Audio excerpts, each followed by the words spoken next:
Open Your Eyes is brought to you by the Belize Bank. Our country, your bank.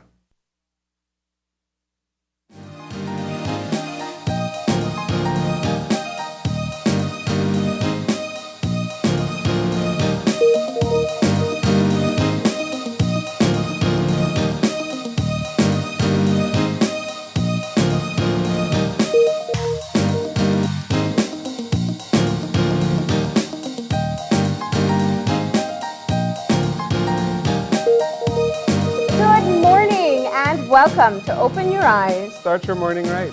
I'm Marlene Cuellar. And I'm Gavin Courtney. And thank you for joining us this morning. It's a pretty nice morning already. Yeah. It's looking up to be pretty warm.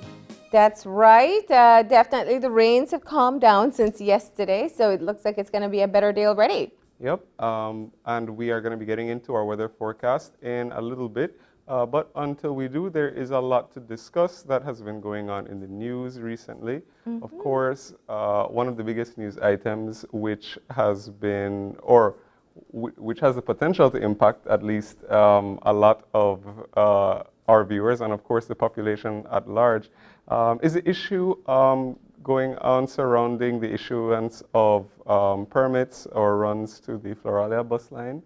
Mm-hmm. Of course, last week, it made the news that there was going to be a challenge on behalf of the Belize Bus Owners Association to grant permits for certain runs to Floralia.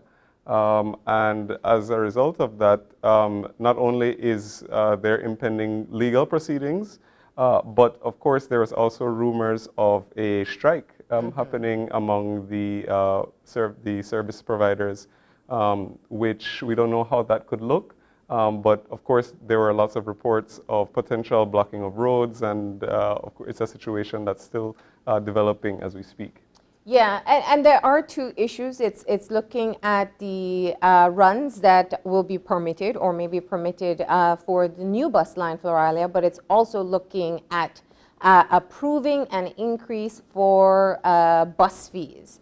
And this is really, I think it's one of those tough situations for the simple fact that people are already stretched thin when it comes to covering expenses. But of course, we are all cognizant of the skyrocketing prices of fuel. And of course, the buses need a lot of fuel to be able to maintain those runs. So they're at the point where they're hoping that they will be able to get a fair increase, and that has to be approved by cabinet, as they've been informed by the minister.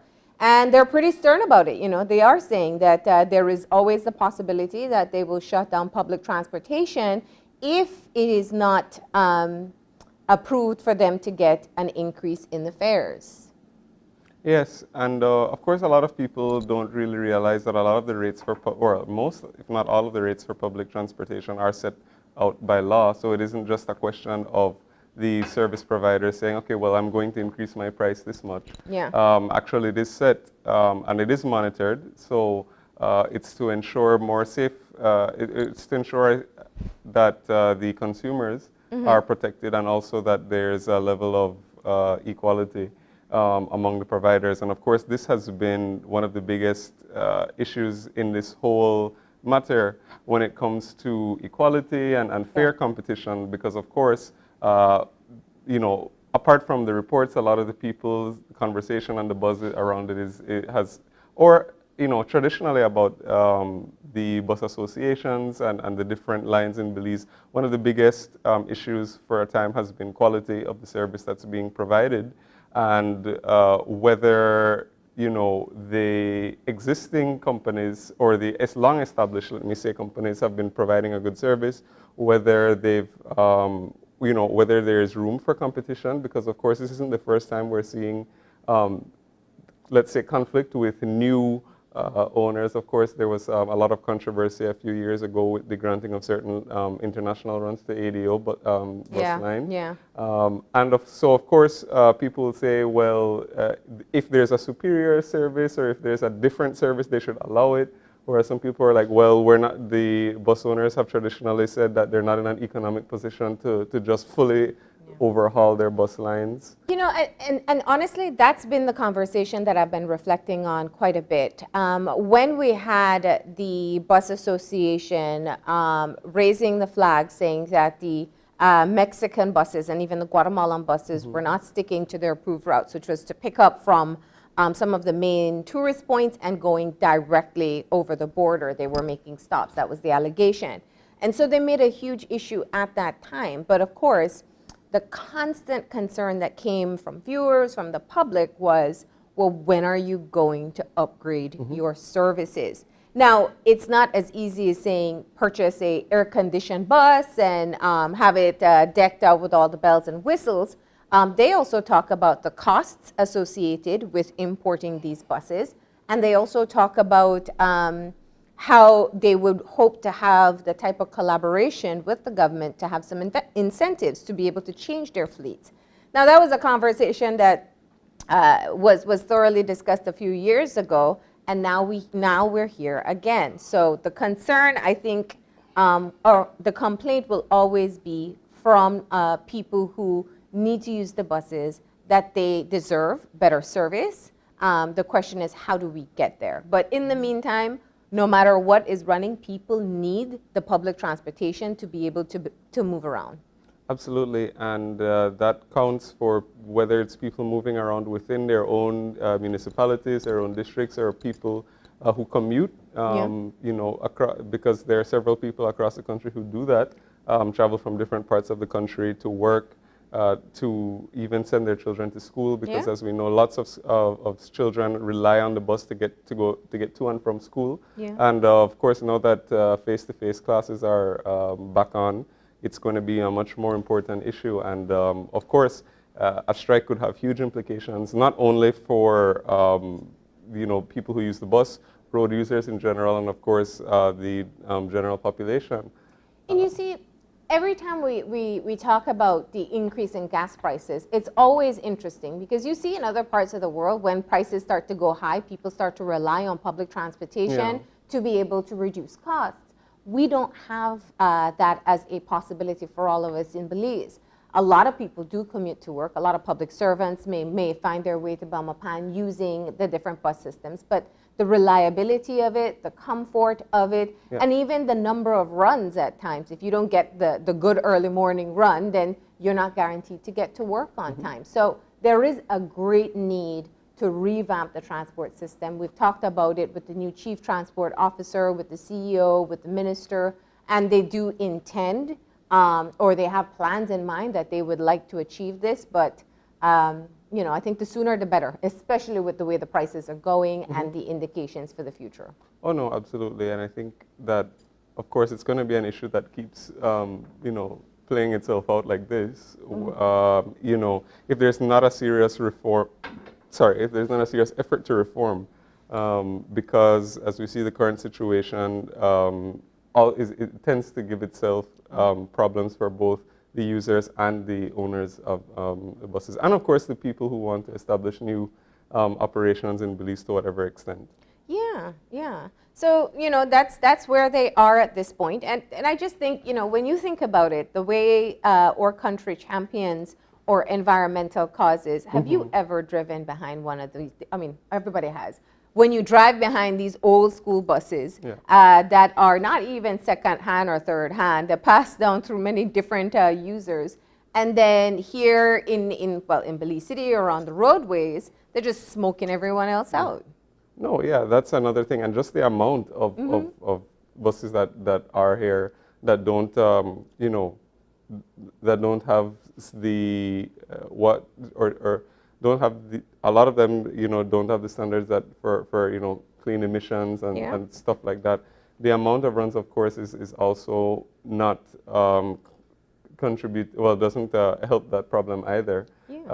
So, of course, hopefully part of the Transport Department's transformation plan is to also move to cleaner fuels. One of the things that I also like to think about whenever I think about this issue is that, you know, when we think about alternatives, we also have I mean, you know, our country, I guess, as a history, has a history of using alternatives. One, waterways, for sure, for public transportation.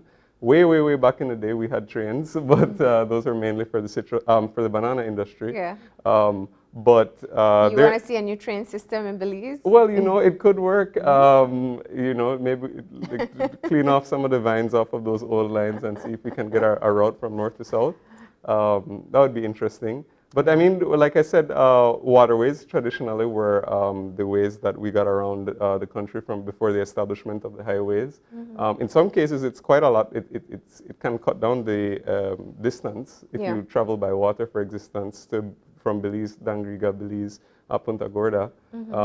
Going by boat sometimes is a lot faster than driving. That's true. So maybe we can look back into that. I mean, that's just a conversation that I always have with my with my friends. But since it's popped up, I figure I can sneak that in. You can sneak that so in. any But engineers with fuel or, costs, that would also be really, True. really costly. but then yeah, And you don't get the possibility don't- of stopping in between to increase the number you of don't have people to who be fair. you don't have to have motorized boats. You could paddle. I mean, Ruta Maya. Yeah. Ruta Maya was Yeah, just so then you just tell your boss, sorry, I'm late. You know, someone was really being Yeah. slow while they were paddling. yeah. I mean, this you have your morning. traditional sailing. Gavin was on the boat with me. He was no help. Yeah, but you know, we're making light of it. But I do think, you know, there is a general recognition that the public transportation system in the country needs to improve. Flare-ups like these are going to continuously happen. Other investors will want to come into the market. And so while there are two separate issues, looking at the runs in the south, but also looking at the potential increase in bus fares and the ongoing long-standing need for better quality of service. You know, and with that said, I was thinking that on the issue of a strike, you know, if they're not allowed to have a rate increase, I think that also when I guess the biggest question in my mind was about the users and consumers. Like, how is it? How will we ensure that they have a voice and that they will be protected, that their interests will be protected as well? Because of course, the economic times are not easy for anyone right now. I mean, especially still recovering in the years in the wake of COVID. Yeah. So if it is that people who are using an essential service or a daily service are going to have to pay more now, Yeah. it's going to definitely have a big effect. So there's always a balancing act when it comes to implementing these types of And changes. I know a lot of people who would love to have more cost saving, have the option to save money by taking public transportation. Even within the city, you know, it's not as reliable as it should be for people to be able to get to work. I know people who say, you know, they have to sit in the bus and wait Yeah. because the driver decides they're going to wait until it's full to move because that's more economically efficient for them, but not understanding the implication it has for everyone on that bus. So when you don't have that level of efficiency, people don't see it as a viable option. You can't afford to lose your job because you show up late all the Absolutely. time. And then safety is an issue as well. I mean, overcrowding is one thing that that traditionally has been a problem. The access for disabled, the elderly, Yeah. and younger people is still a big issue. That needs to be addressed quite urgently. And Safety on the roads with the yeah, that's what I was racing that going- we see, you see that And all the time. Yes, that or not stopping in the proper places or not stopping safely. So there's a whole lot there's a whole lot of factors at play. There's a lot of reform needed in all areas, both at the policy level and at the service level by the operators. And of course, the issue with Floralia has just put a magnifying glass on all of these issues again. So we'll keep we'll keep following the story as it develops and see how it progresses. Yeah, but I echo your thoughts on how do you get the weigh-in of, how do you get the feedback from passengers? Because we hear the bus association, and I think the concern about the price of fuel is a valid one when looking at fares, but what is the plan to be able to upgrade the existing system? Even if it's not going to be right now, because clearly the prices aren't the best, but there has to be a move towards upgrading what is currently offered. And I'm sure passengers would agree with that. Yeah, I know. Yeah. And yeah, I was just thinking that so just slightly injustice that probably more people are going to be ending up riding their bicycles and stuff. which is not necessarily a bad thing. So you would think so, right? So switch to your bike or That's not necessarily a bad thing. I mean, of course, if you're commuting, then that's not necessarily a feasible option. But yeah, I mean, in other countries, for example, that sort of thing is encouraged, like the Netherlands. yeah. And stuff. So maybe there's a missed Their opportunity. streets are made for bikes, not Yeah. cars. Yeah. So maybe there's an opportunity somewhere there as well. All right. But that's just one of the stories that's buzzing. Of course, today is also the budget presentation day, a very critical day. And so we have a conversation geared up in helping you understand what should be presented this morning. But we're going to get moving into some motivation to get your day started. And that means it's time for Eye Opener, taken from dailyom.com. It goes like this. People can be like trains, making unscheduled stops along the way, but inevitably always arriving at our proper destination. Trains make scheduled and unscheduled stops along the way and move at their different speeds. Some trains can travel for hours and are mindful of only a single destination. Other trains meander from busy stop to busy stop. The route and purpose of any train may change as the years go by. If you have examined the tracks of your life and are feeling unsatisfied, you may want to explore changes you could make to find a more fulfilling path to follow. Perhaps you'd like to slow down a little bit more and take a windier path rather than just traveling down the straight and narrow. Or maybe you'd like to experience your life more as an adventure rather than just a ride that gets you where you need to go. Changing your route can sometimes give you a chance to get on the right track. You may even discover that something new you've been waiting for is just around the bend. I like that eye opener, of course, especially because I brought up trains earlier. So it seems to be You snuck a peek. right. It seems consistent. So I'll stay consistent as well and say Go that I ahead. like the eye opener. But of course, if you do have trains, there are stops along the way, or there should be. So while if you've ever traveled by train, you may realize the sensation where it's like a whole lot is passing, or you're passing by a whole lot of stuff, but you're sort of stationary. And of course, life can feel like that, of course, as the years go by, and especially if you have an established routine, so that it seems like, you're just passing through the time and sort of, everything's happening around you. But of course, if you do take time to even, first of all, look at what's going on around you, that can help you. It can inspire you as well. And then, of course, you need to, at the choose your stops or whatever it is that will allow you to, one, to get inspired and to grow, but then also to not, to appreciate more what's happening around you as it does happen. Yeah, I love the eye opener. I think it's, for people who are kind of trying to figure out, and we all do that sometimes, you assess whether or not you're on the right track. We use the terminology all the time. And this eye opener kind of just drives the point home that whether you're going on a nonstop from one point to another, or whether you are just taking in sights and sounds and stopping along with the train, or even getting off and trying a new one, you're going to get where you need to go. Yeah, and I think that sometimes we don't have to think of ourselves as the passengers. We could be the what do the train? Do they have captains, or is it just the driver of the train? Well, because the conductor. There's a conductor. The conductor just collects the fares, right? So yeah, but they're on the train. The train driver, captain, person. who knows? You're that. You're in control of the train. All right, we're going to keep things moving this morning and find out a bit about our weather. Of course, as we said, it's a little bit drier this morning. And we'll find out from Shania Young what we can expect. Good morning. Good morning. How are you today? I'm okay. All right, so tell us about our forecast. What can we expect for today?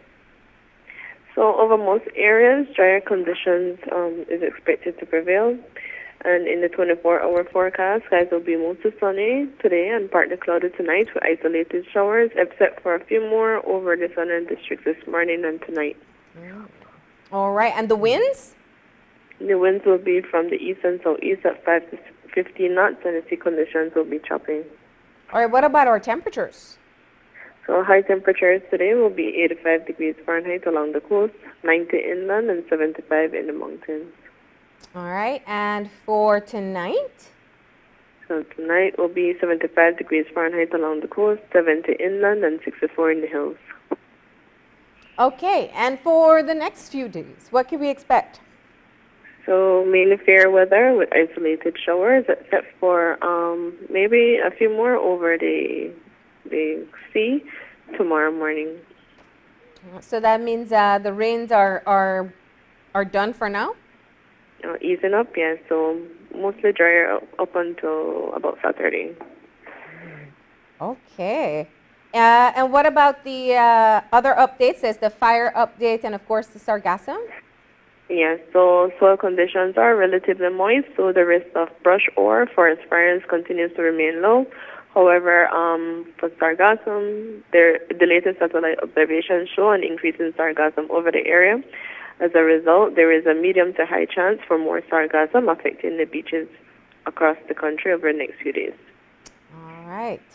Well, thank you very much for the update. You're welcome. You have a great day. You too. All Bye. right. There you have it. Yep, so a bit of fair weather up until the weekend, but let's hope it pushes through to at least Sunday. Yeah, I do. I do hope so. All right, we got to get moving into our show. And as we said, today at the House of Representatives, the budget should be presented. And so before that conversation gets started there, we're going to have Dr. Albert Williams, the chair of the Finance and Economics Department of Nova Southeastern University in South Florida, joining us to break down for all of us how the budget is prepared, what are some of the things that we as the public should be paying attention to, and helping us understand more about the budget. And for our second conversation, we're going to be getting an update from the Ministry of Local Government, and they're going to be talking about some of the plans they have for rural transformation, as well as the changing proposed maps for the municipal boundaries of some of our local towns, and as well as some trade licensing reform, which is going to be coming as a result of that as well. All right, and the final conversation for today, the Birmingham 2022 Commonwealth Games Queen's Baton Relay. What is the significance of Belize hosting this? The representative of the Belize Olympic and Commonwealth Games Association will be in to tell us more. All right? So that's what we have in store, but we got to take a break. And before we do, we got a birthday shout out. Yep. So from all of us here at Open Your Eyes and Channel 5, we want to wish a very, very happy 14th birthday to Renisha Ruiz. So we hope that you have a very, very happy birthday. And we wish you many more. So from all of us at Open Your Eyes and Channel 5, Renisha, we hope you have a great, happy birthday. And with that, we are going to be taking a short break. And when we come back, we are going to be learning all about how to decode the budget. So stay right tuned, and we'll be right back.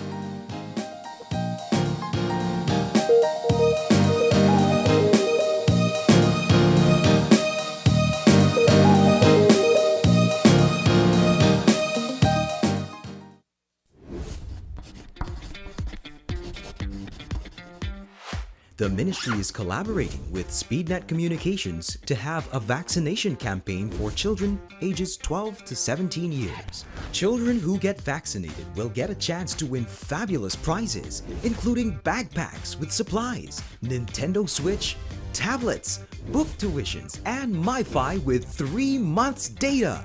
Only children 12 to 17 years old can participate in this smart and Ministry of Health and Wellness raffle. At vaccination sites, each vaccinated child, upon being vaccinated, will receive a ticket to place their name, age, date of birth, BHIS number and contact information on, which will be filled out by a parent or legal guardian. The sooner a person vaccinates, the more chances he or she will have to win.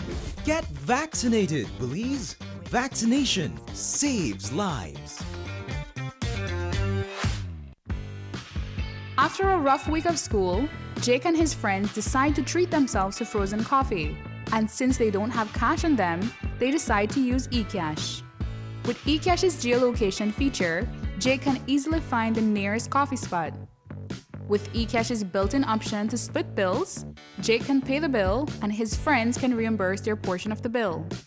Jake scans the merchant's code and confirms payment. Jake then views his transaction history and taps on the transaction recently made, then taps the split the bill button where he selects the evenly option to evenly split the bill. The application splits the bill automatically. His friends receive and accept the request. Geolocation and splitting the bill via eCash makes Jake enjoy his digital lifestyle.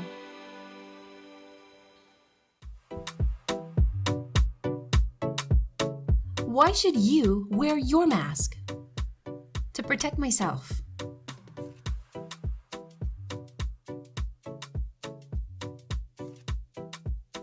My friends. My family and others.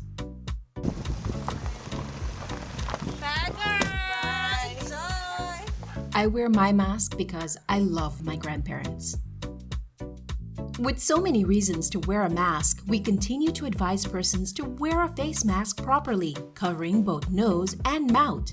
Together, we can keep Belize COVID-19 safe.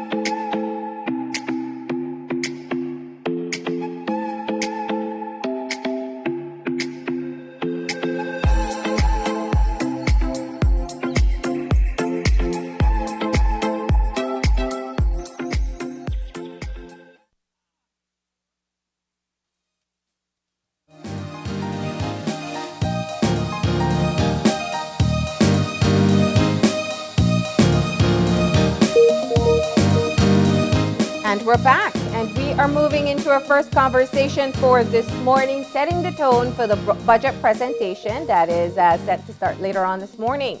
We are joined by Dr. Albert Williams. Of course, Dr. Williams, we are happy to have you back. Dr. Williams is a finance and economics. He works in the finance and economic department at the Nova Southeastern University in South Florida. Good morning. Good morning. Good morning, Marlene. Good morning, Gavin. How are you? We're doing great. Wonderful. Yeah. Good I morning, was Belize. just joking It's with always you. good to talk to Belize and my people. I feel like I'm talking to the whole country when I talk to you guys. And by the way, thanks for inviting me back. You did say you will do it, and here I am. I am a woman of my word, but I will say this much. I saw you on NBC last night talking about financial literacy, and I just said to myself, oh, I get my turn tomorrow with the great Dr. Williams. When it rains, it pours, you know. And so I was asked by 2 stations to talk about financial literacy and inflation. Yeah. And so it just happened. And so I was so proud to talk about those. And now today, we're going to talk about something as important for our country, you know. Yes. Let's jump right into it because there's a lot to cover. But before we even talk about the what, let's talk about the why. Very often, there are people who are going to tune in today and pay keen attention, but there are many who are going to just simply tune out because they feel like the budget will simply be approved, and what does it matter anyway? So let's start with answering that question. Wonderful. A budget is a plan of action. I like that story about the train when you said that the train goes and eventually it'll get. So it's the same thing here. A plan of action is a budget. And I know that it's a long talk. By the way, I don't know if your camera can pick it up, but It's a document that's this thick and it has to be read page by page. But the why of a budget is very straightforward. Whose money is the government spending?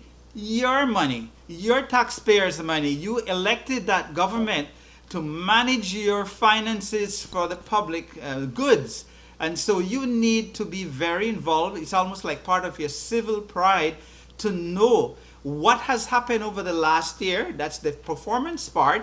And then what's the plan for the future? So every Belizean should get an understanding of, hey, what's in it for me? What are these great political leaders doing with my money? And if I like what they do with it, they will give me a report card every year in the political cycle. And then if I like what they do, they get another period, another win. And if they don't, we put new leaders. But the point of the story ties in with economics and growth of a society. So we want to know if they're taking on projects that are good for society. Are they dealing with poverty issues? So when you listen to it, you have to listen to it as a story of what happened and what you plan to do. And I'll bring it to something that all people, if you have a child in school, the child brings home a report card, right? He gets A's and B's and C's and maybe not so good. But then that's the past performance. Then you have to ask, how are you going to do for next semester? And so the plan is I'm going to take these 5 courses and I'm hoping to do better than last semester. So think of it as a plan. And we're going to do half of this report is about what I did last year, and the other half is what I plan to do next year. So the why is, this is your budget. This is not the Prime Minister's budget. This is the people of Belize's budget. Does that make sense? Absolutely. You know, I always try to break down for people the idea of, or the concept of public funds, and I say to them, consider the amount of work hours that you put in. 25% of those hours, it's pretty much just contributing towards the public funds and the money that government spends. And so having a stake or having a say or having an interest is important because you've toiled over that time at work. Yes, and I'll tell you, I was part of this process for years when I was at the Ministry of Agriculture.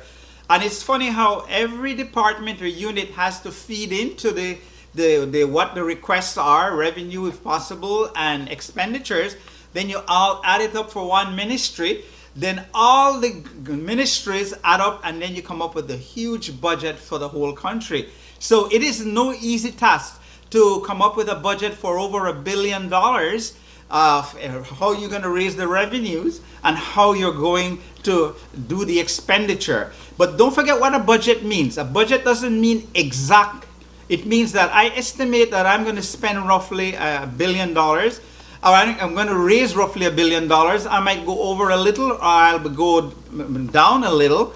But you recall with COVID, right? They had supplementary budgets because they needed extra money. So a budget is just an estimate of what you plan to do. It is not exactly what you plan to do. But if you never had an estimate, you'll be all over the place.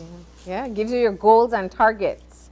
Exactly so. So we need to now, don't forget, this report is in 2 parts. What we have done in the last year and what we plan to do in the coming year. And so they take it and give you the revenues that we expected in the past year, and then they say, how much did I collect? Yeah.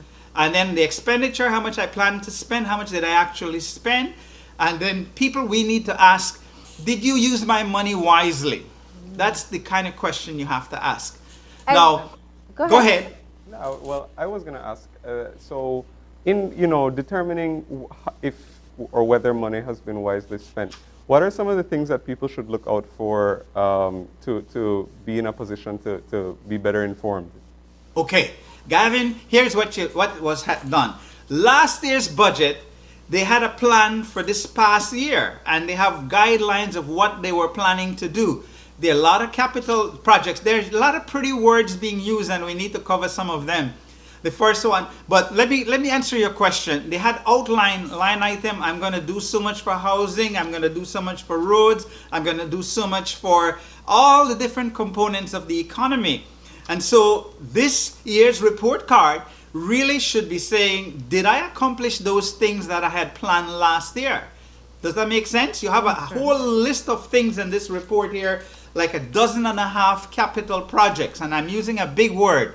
A capital project is a project about building roads and schools and water systems. That's why it's called capital.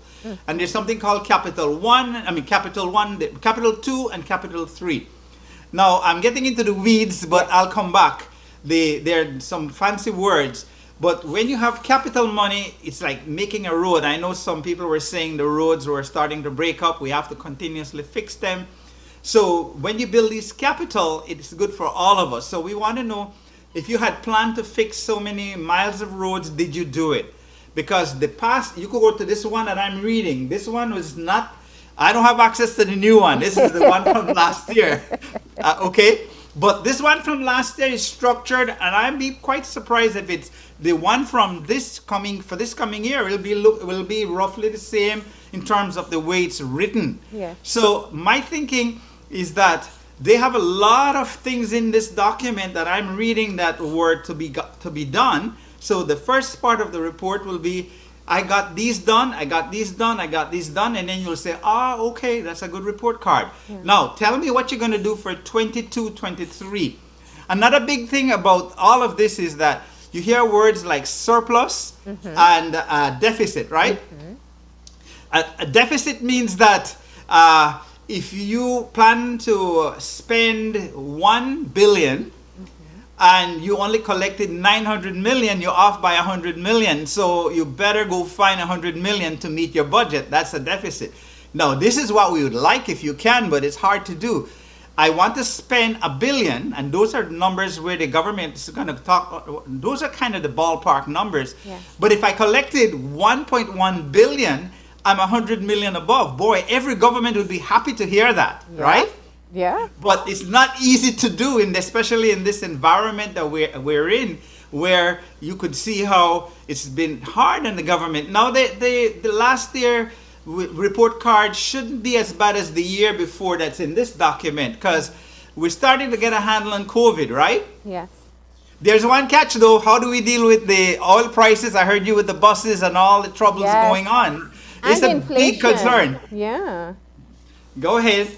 No, I was going to say that the fuel prices and inflation. I know, as you said, you've been kind of explaining and discussing inflation in the United States. We're talking about the same thing here.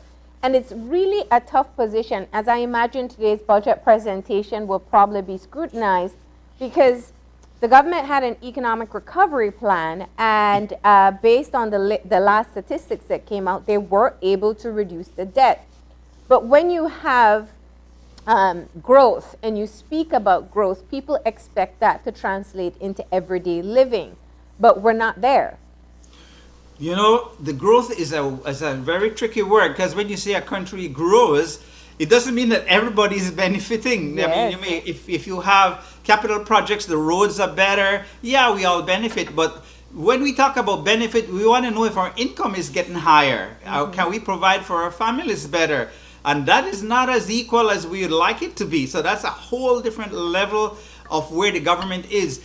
It's actually said somewhere in here that it's going to spend over $100 million on poverty alleviation and all of these social challenges. And so I think people will want to know if some of that has happened.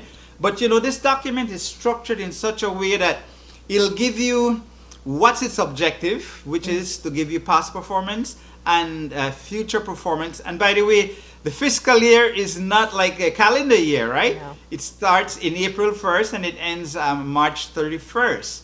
And that's just the way the fiscal year is done. So when he's reading the budget, he's reading for what? The past year, and then it starts in April now to March 23. Yes. So keep that in mind. That's staggered time. It's not a big deal, but that's just how it's done. Now, the next thing he does is he says, I'm going to tell you how the world is doing, how the region is doing, then I'm going to tell you how Belize has fared and how we're doing. So there's a long discussion there, and I'll throw in a little bit of humor, but it's not humor. you know, it's political jabbing of each other. So they will say, that UDP, they messed up too, and so we're gonna tell them about it also. And if UDP were in, they were gonna say the PUP messed up. So you always have this little bit of back and forth with it, and sometimes a lot of it. But at the end of the day, that's part of the nuance, I call it. And so the Belizean people need to get beyond that and say, all right, I want to know if you actually performed last year. I want to hear what you actually did. And then I want to hear if your plan for next year. But it's generically, when I say plan, I want to bring it down to money. Did you collect your what are your revenues expected, and what are your expenditures that you're planning to do next year? And do those align with your manifesto that you told me you're going to do? And does it feel right in my heart that you're going to make the country better? Those are the kinds of things you look for. Now, it's such a long speech that you have to probably grab your coffee and sit down and try to digest it, because it's a lot. Yeah. But it is a valuable experience. We all have to be able to digest it. So he talks about the debt. 100% they're going to give you a story that we really did a good thing with the Nature Conservatory Blue bonds. The rescheduling of the bonds, that is considered a big highlight for this government, and they cut the debt, the interest charges and so on, and the principal by so much, gave the government a little room. They talk about the 10% might come back again with the public officers. I mean, that has to be on the table. There are a lot of pieces that you have to listen for. But at the end of the day, you want to know how big it's going to be. Will it be a $1.2, $1.3 billion budget? How are you going to raise the money? And how are you going to spend that money? There's another big pretty word that always comes up. It's called recurrent revenues and recurrent expenditure. Recurrent just means every year you go back again and get it. So a recurrent revenue would be like a tax. You always go collect income tax and tax from profits. So that's recurrent. Every year you get it. Recurrent expenditure would be fuel and office rental and anything that has to be repeated yearly. So you got all of those. But the one that everybody likes to hear about is the capital projects, building roads, building housing, building water systems to help to improve the lives of people. Yeah. If you have very little capital project and a whole lot of recurrent, you're only keeping yourself alive. You're not really growing the economy. Does that make sense? That's a very important point. It's about whether or not we develop or stagnate.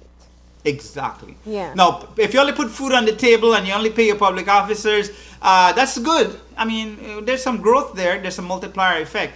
But you want to see better roads, better schools, higher level of education.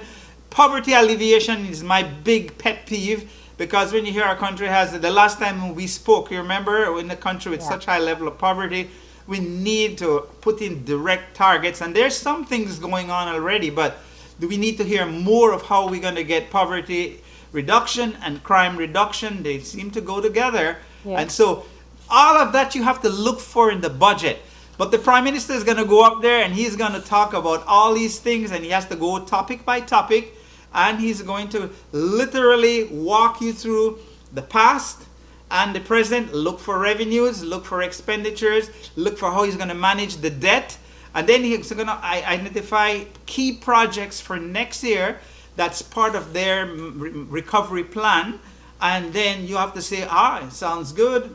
Now, I must tell you one important thing. Not because he says it, everybody will accept it. They have to debate it. Yes. And so expect, and by the way, we pay the opposition. Our taxpayers pay the opposition. You better be there to go through it and verify and check. It's a check and balance. It's not a big opposition. But their job is to take whatever is read today and make sense using their talents to go through it and see, hey, Prime Minister, maybe you need to watch this, or you don't need to amend this, or maybe you need to put a little bit more here and stuff like that. So it is it's not a little bit of money. We're talking over $1 billion budgets likely to be presented today. And we want to get our money's worth as a nation. Isn't that correct? Of course, of course. I do appreciate all that you've shared so far, especially in explaining capital projects. But let's talk about the different budget lines, because we hear it in the budget presentation, and I don't know how much people are able to differentiate. Well, you know, budget lines are it's a very big word. You could have budget lines based on ministries, right? Each ministry of government will get so much, and by the way, every minister tends to lobby to try to get as much for his ministry as much as he can. But of course, the prime minister is keeping an eye on all of it to make sure. But line items could be items within a ministry that you have so much for this item, for gasoline, for food. By the way, what does government buy?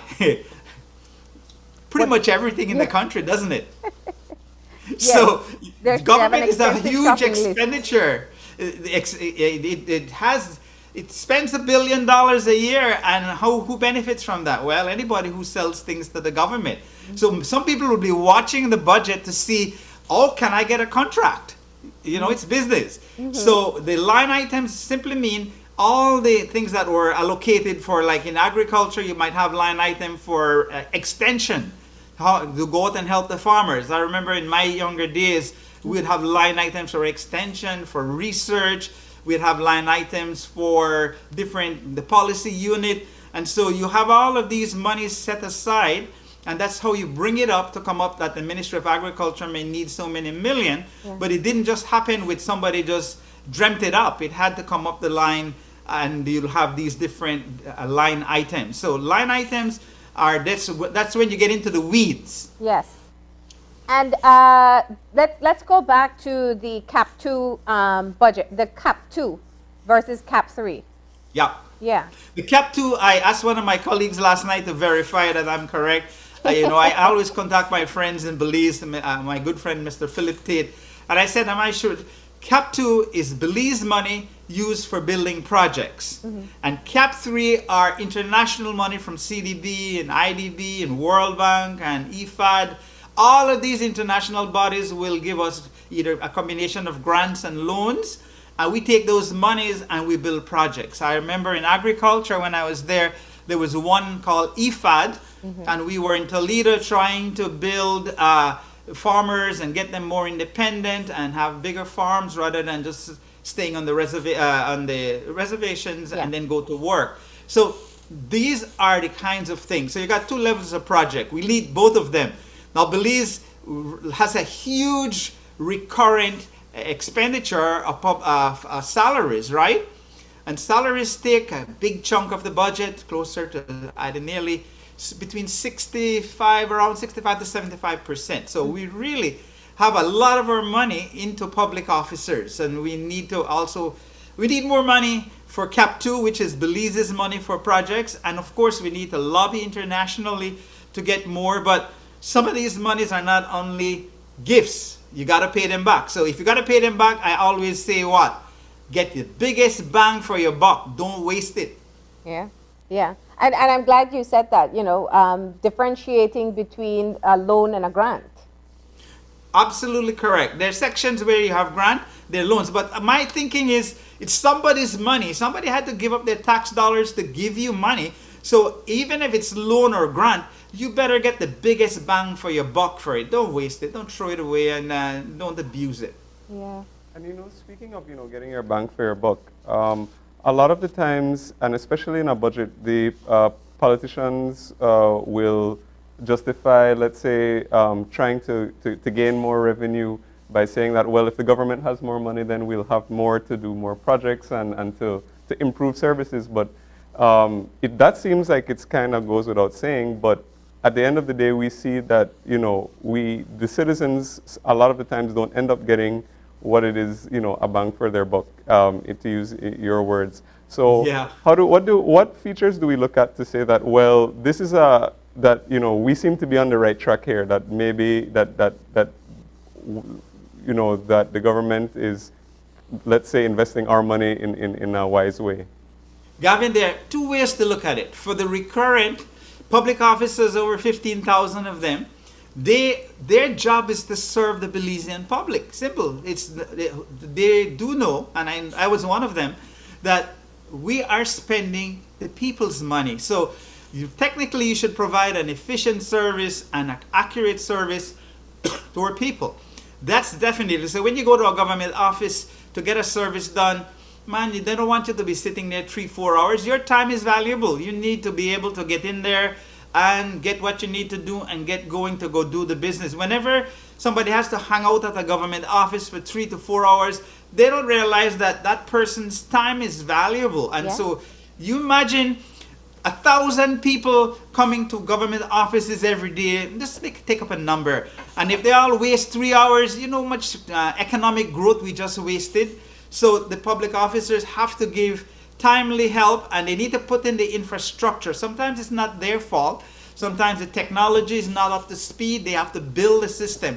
So this e-governance, you remember that was a big part of last year's budget? E-governance is a very important thing, and I'm hoping that the government will tell us how far they got with it, so that they could say you could get all your forms online, fill it out, and so on. That will save you a lot of time to wait. So that's one of the first part. The second part is those projects that I told you, CAP 1 and CAP 2, I bring it down to basics. If a road takes $1 million a mile, for heaven's sakes, don't spend $5 million per mile. That's just outrageous. So we need to also hold the government accountable when it's doing its projects. So if you hear that on average this road should take, the engineers, everybody, and the economists say it should take roughly $1 million per mile, then you don't want to hear 5. You don't mind hearing $1.5 million or maybe 2, and there should be some explanation. But you don't want to hear that 1 mile took $5 million. I mean, that's just not the kind of economics that we want a country to have. Nice. So Gavin, that's the point I'm trying to tell you.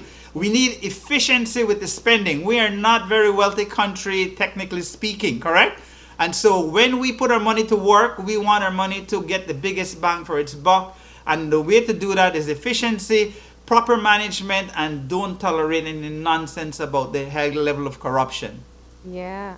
I said it like it is. I love that. I love that. And I think I want to ask you about something else that I know you're also really passionate about. You've mentioned it a few times, looking at the level of poverty in the country. Very often, investing in social programs is expensive, and you don't see an immediate, there's a return in terms of the improvement of quality of life, but you don't earn back money from it immediately. Let's talk about how you look at a budget presentation to see whether or not it will move us towards poverty reduction.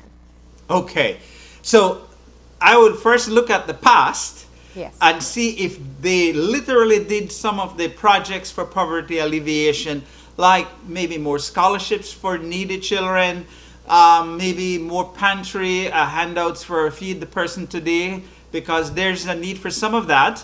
You need to empower the poor, but without, there's that dance, that balance. You don't want to give too much, but you don't want to give, you need to be able to empower them, but not to keep them on a shoestring. So that's the first thing I look at the budget, that what have you done for the poor in the last budget? So some of that should come out today. Then I want to look at the projections for the future, and I want to see if there's any line item or what's in there for social programs. And it's not identified at any one place many times. I hope you recognize that. It could be in social services, it could be in rural development, but somebody has to go into that budget and say, for the poor, we're doing 1, 2, 3, 4, 5 things for them. And we hope, and you're right, Marlene, that the impact is not as immediate as we like. You give somebody a meal, they eat and they smile. You have to educate them, you have to give them some employment, and then you'll break the cycle of poverty. And so we have to not expect that you hand out some pantry and everything will be fine. It takes a whole, I use a big fancy word, multifaceted approach, but it simply means you attack it from all angles and don't stop. You keep going at it. So you need some help from the police, not only picking up people, but more of being there. You need the help from social people, you need the economics. And I'll tell you, the Prime Minister always says it, and I say it, and I believe in it, and all of us do. We need jobs in these neighborhoods that pay a decent income. So we need entrepreneurs from there and from outside to come in, and they need to get the incentives to get in there, that somebody could feel proud that I went and I did 5 days work and I got money to feed my family and I could send my kid to school. That's the kind of overall plan that has to happen in the poorer neighborhoods. Yeah.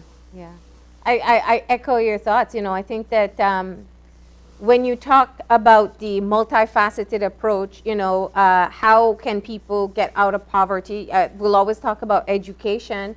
And yes, sometimes two people do need a hand for now so that they can get back on their feet and eventually start doing it on their own. So you're looking at social programs, health, education, even infrastructure with their housing projects.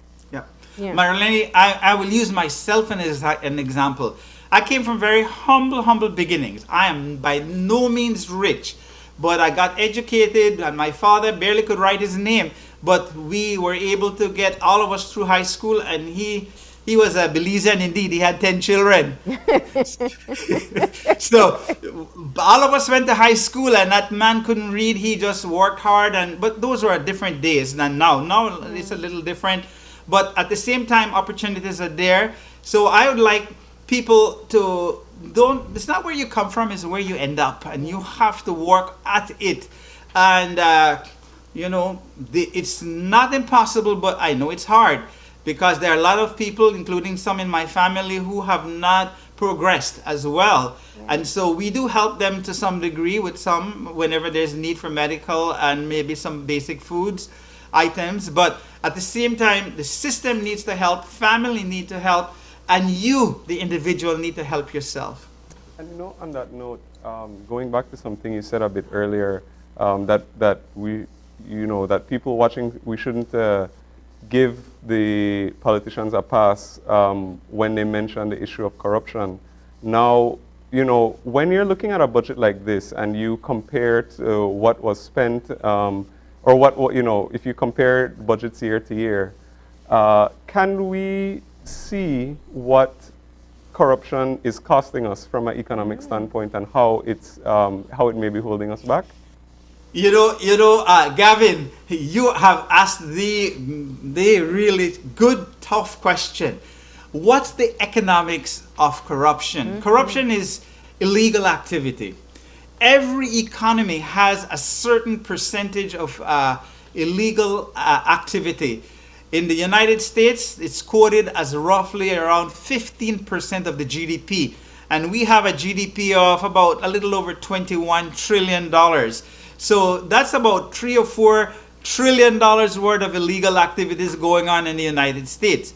So bring it back to Belize, there's a certain percentage of illegal and corruption happening. I will absolutely not endorse any of it. I want business to be done legally. However, the reality is that there is a percentage of our countries of the world where illegal things happen, and we need to keep that to a minimum. So there's something called a corruption index, right? Gavin, you ever heard about that? Yep. Yeah. And the corruption index tells you where you stand. And in one of the indices that was written last year, it says we didn't even rank. But that just says we didn't send in our reports. Yeah. And so I'll tell you what, it's one of those topics that, like, skeleton in the closet, we don't want to talk about it, but we have to talk about it. And we need to keep it down and keep the corruption down. And corruption is not only high corruption, it could be every level of government. Corruption implies that you're doing something illegally. You're taking a bribe, or you're being paid to do something, that's a bribe, or you're deliberately stealing the people's money. Yeah. Well, I'm so glad you said that, because very often people can be very flippant about corruption, that, even the most developed countries in the world, they have corruption too. But using the reference of the index to show how bad the problem is, or in other words, how much it's costing us. Exactly. So at the end of the day, corruption is a cost to society, because it involves crimes, it involves loss of life, it involves good young people going astray. I mean, it has a lot of negatives to it, and we need to keep corruption down. So one way to keep corruption down is you have a budget and you're transparent about it, say where the money is actually spent, and show that you're not going to waste it and abuse the budget. That's another way to say it. Yeah. So you gave that great example. If they're saying that the road will cost 10 times what it did last year, then there's a need to raise an eyebrow. Absolutely. If somebody tells you that road is going to cost 10 times it cost last year, you need some explanation. What's going on? Is there a big sinkhole or something happened under the ground that needs a whole lot of filling that we never knew before. I mean, that's common sense that they shouldn't pull that one over anybody's eye, right? Yeah. Now let me ask you about another issue that is controversial. That's the public wage bill. You know, you mentioned it a bit earlier. It is very high. And you talk about the heavy recurrent expenditures that we do have, which includes paying public servants. Let me get your thoughts on this one. Is our public Okay. service too big? You know, the country's biggest employer is the public service, 15,000 people. Perhaps there's some fat in the system. And I think that was one of the things this government wanted to do, was to evaluate where the fat is and probably remove some of it. Now that's easier said than done, Yeah. because it's not easy to go to a department and say, oh, who else is fully employed here? It takes a lot of work to do that. I like to take a different approach. If we could put all these people to work and give me a day's salary, I mean, raise production for a day's work, and they're not goofing off and there's no waste. Whenever you see somebody hanging around 4 hours out of 8, that person is not employed properly, correct? And so somebody has to go through the system and look for this. I mean, it's not being mean or anything. And if there are people who really aren't fully employed. Now, when we had the pandemic, I was a little cautious. I said, you know what, people need an income, and we used to understand that government is the backup. Yeah. But now that the pandemic is seemingly being under control, and maybe the tourism is coming back and a few others, then possibly you could probably see some need for some people to move on into the private sector. But I believe that the public sector is not at its fullest potential when it comes to performance. And there are many reasons for that. Technology, training, and we need, I mean, there's just so much that the public sector can do to help the country. But if there are opportunities for public sector people to go into the private sector, I would be one to encourage it. Yeah. So my answer is that there might be some fat in there, and if they can be removed, but I don't want them to go on the unemployment line. Does that make sense? Yes, absolutely. need to be But I gainfully- like what you said. It's not just about how many, it's about how efficient. 100%. Yeah. It's Because I about do know efficiency. many departments that are heavily understaffed, and they need the. Let's go into when you talk about corruption kills. When money isn't invested in, let's say, having sufficient nurses and doctors, or properly trained nurses and doctors, and people can't keep up with the workload that they have, lives are lost. And so I don't think anyone will look and say, oh, look at that nurse or doctor, they're doing nothing. They have more work than they can handle. You know, you hit it on the head. It's not a uniform level of performance. Some people are overworked, and I want to go as far by saying underpaid. Yeah. And you have some again who are not doing as much as they can do. And so if you go to an office and you see somebody fooling around with the phone for 2 hours, you shouldn't be there 2 hours, but if you are, and all they're fiddling around is that phone, I mean, that person needs some work to do. That's just not acceptable. Does that make sense? I'm not being mean. I'm being factual. No, and right, Gavin? Gavin, if you have somebody working for 4 hours and hanging on the phone for 3 hours, that person is not gainfully employed. It is the assumption everyone expects to. It's what everybody expects to experience when they go into a public office. But and it's unfortunate. Sometimes though, it's because they could have slow computers too. Those are Yeah. other investments that need to be made. But Dr. Williams, you're safer saying it from far away, no, than most people here. You know, I so applaud you for saying that. I'm saying it from the heart and from my professional position and from being a government officer for a long time, Yeah. and for being a private sector person in Burger King for quite a while, where billions of dollars were spent. And now I'm part of management at the university. So I'm one of the leaders in the business school, and we look at budgets, we look at revenues, we look at everything I'm telling you, but at a way smaller level than $1 billion. Oh, okay. Now, I want to bring it back full circle. You know, Sure. people have tuned in. They've learned a bit about what to expect in the presentation, what to pay attention to.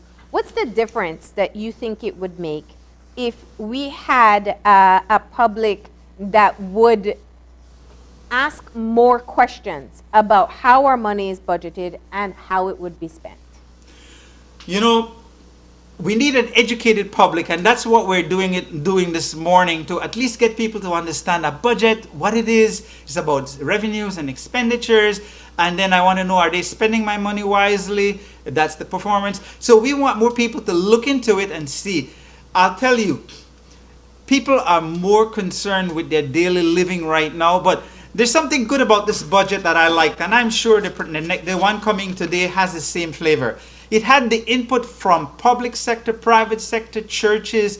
Everybody had a little something to say and add to this budget, and I'm sure that happened again this year. That's an important point. But the average Joe on the street, that's a whole different animal. What does he get? What questions can he ask? He's worried about 3 meals a day. Sure. The people who should question this are the organized people who are very talented and knowledgeable, like the chamber, the unions, the people. But they should do it professionally, and don't look at it just because I want to be a nuisance or a nag. I need to question numbers. Can you explain why you did this? That's the kind of way. And maybe can you do this differently? And people who have all the education in economics and finance and common sense, a lot of people don't have to go to school to pick sense out of all of this, you know? But until you hear it, until you make sense out of it, it is difficult. And so a program like this, I'm hoping thousands of Belizeans are listening, and that they recognize that a budget is no more than a story. It's a financial story that tells me how I did last year and how I plan to do this year and how I'm going to raise the money. And I'm going to tackle big topics like the debt that the country has, and I'm going to tell you how I'm going to continue to pay it off as a government. And then I'm expecting the opposition to jump in and professionally discuss it and show where there's some weaknesses, and if there's something that the present government can utilize, they should. And if they think it's only political jargon, then they will ignore it. But it is a check and balance in democracy, where you'll have two governments looking at the budget, and they're supposed to question it. So we need to hear the debate. That's the next step, right? Yes, that is the next step. And I think you said it very clearly before. That's what the opposition is paid to do. Absolutely. We pay them money. Those guys make a good income, you know, and they are actually there on people's taxpayers' dollars, and they should not just come in there and they should take this document and dissect it just like I did, and get their technical people. I wrote all over this document, and I went through line by line, understanding what it is and all the structural changes, and then what the Prime Minister has in mind. And I looked at all the data that was presented in last year's, and I went through a line item by line item to make sure. But then you might say, but Dr. Williams, you're an economist. That's your job. Well, no, I'd say that's your language, so you can do that. Yeah, I do this, and probably that's why all the other television stations come after me. They don't seem to do that too much to other professors, but I think one of the reasons is that I say it from the heart, and I can break it down into simple language that people could understand, you know? Well, I do appreciate you having this exercise with us this morning, and I know that we could go a lot deeper, but this is such a great start to set the backdrop for the presentation today. Thank you so much for giving us your time. So this is Government Budget 101, and if you want 201 and 301, then you have to do a little bit more, right? Yes, we will. Thank you for inviting me. Thanks, Belize, for listening, and all the best to all of you. I'll be home soon. All right. And with that, we're going to go ahead and take a break. Yep, and when we come back, we'll be shifting gears, and we'll be talking all about the changes proposed by the Ministry of Local Government and how they might affect you where you live. So we'll be right back, so stay tuned.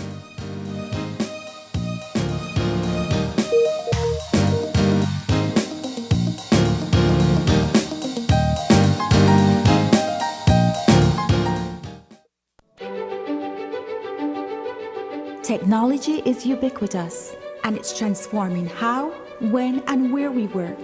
Fulltech Systems is placing award-winning devices in the hands of information workers, allowing them to work without compromise in a world without wires, to innovate, create, and to maximize productivity anytime, anywhere.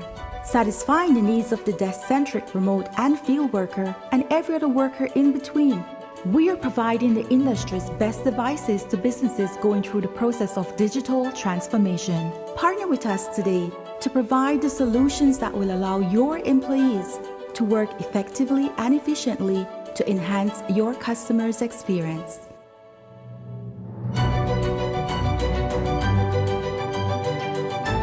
Fulltech Systems, your technology center, where you'll come for the price, but stay for the service. Mejia's Creation and Special Events. In style, trending, professional, reliable, affordable. Plan your next event with us.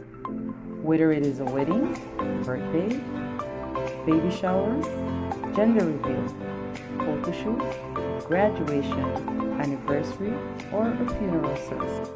Check out our rental service. We have a wide variety of materials to choose from.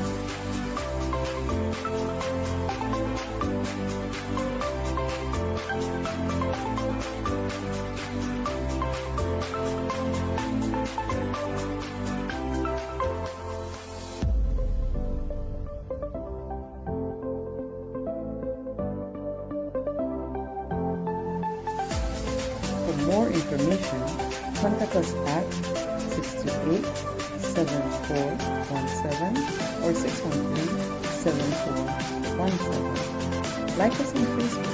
We are located in Little Missouri.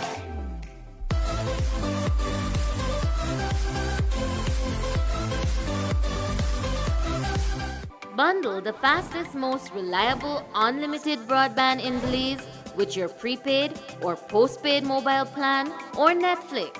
You can bundle your broadband with your prepaid and enjoy 50% off all national calls, plus get SMS and data. Paid plans? Then bundle with any speed and pay only $25 extra monthly to enjoy unlimited smart-to-smart calls, plus 500 minutes, plus 6,300 megabytes of data. Stream unlimited HD movies and TV shows with our broadband, plus the Netflix add-on for only $30 monthly, and enjoy streaming on your laptop, TV, phone, or tablet. Visit a smart showroom near you to sign up or upgrade to the bundle that's right for you. Smart, bringing people together. Hola usuario de eCash, la aplicación eCash está disponible en español. Cambiar el idioma de tu aplicación de eCash de inglés a español es rápido y sencillo. Déjame mostrarte cómo se hace. Primero, abre tu aplicación eCash. Introduce tu PIN. Toca el icono More en la parte inferior de tu pantalla. Selecciona Security. Selecciona Language. Y luego selecciona Spanish. Vuelve a introducir tu PIN y ya está. Tu aplicación de eCash está ahora en español y puedes seguir disfrutando de tu cartera digital eCash. La aplicación eCash de Belize Bank te hace la vida más fácil.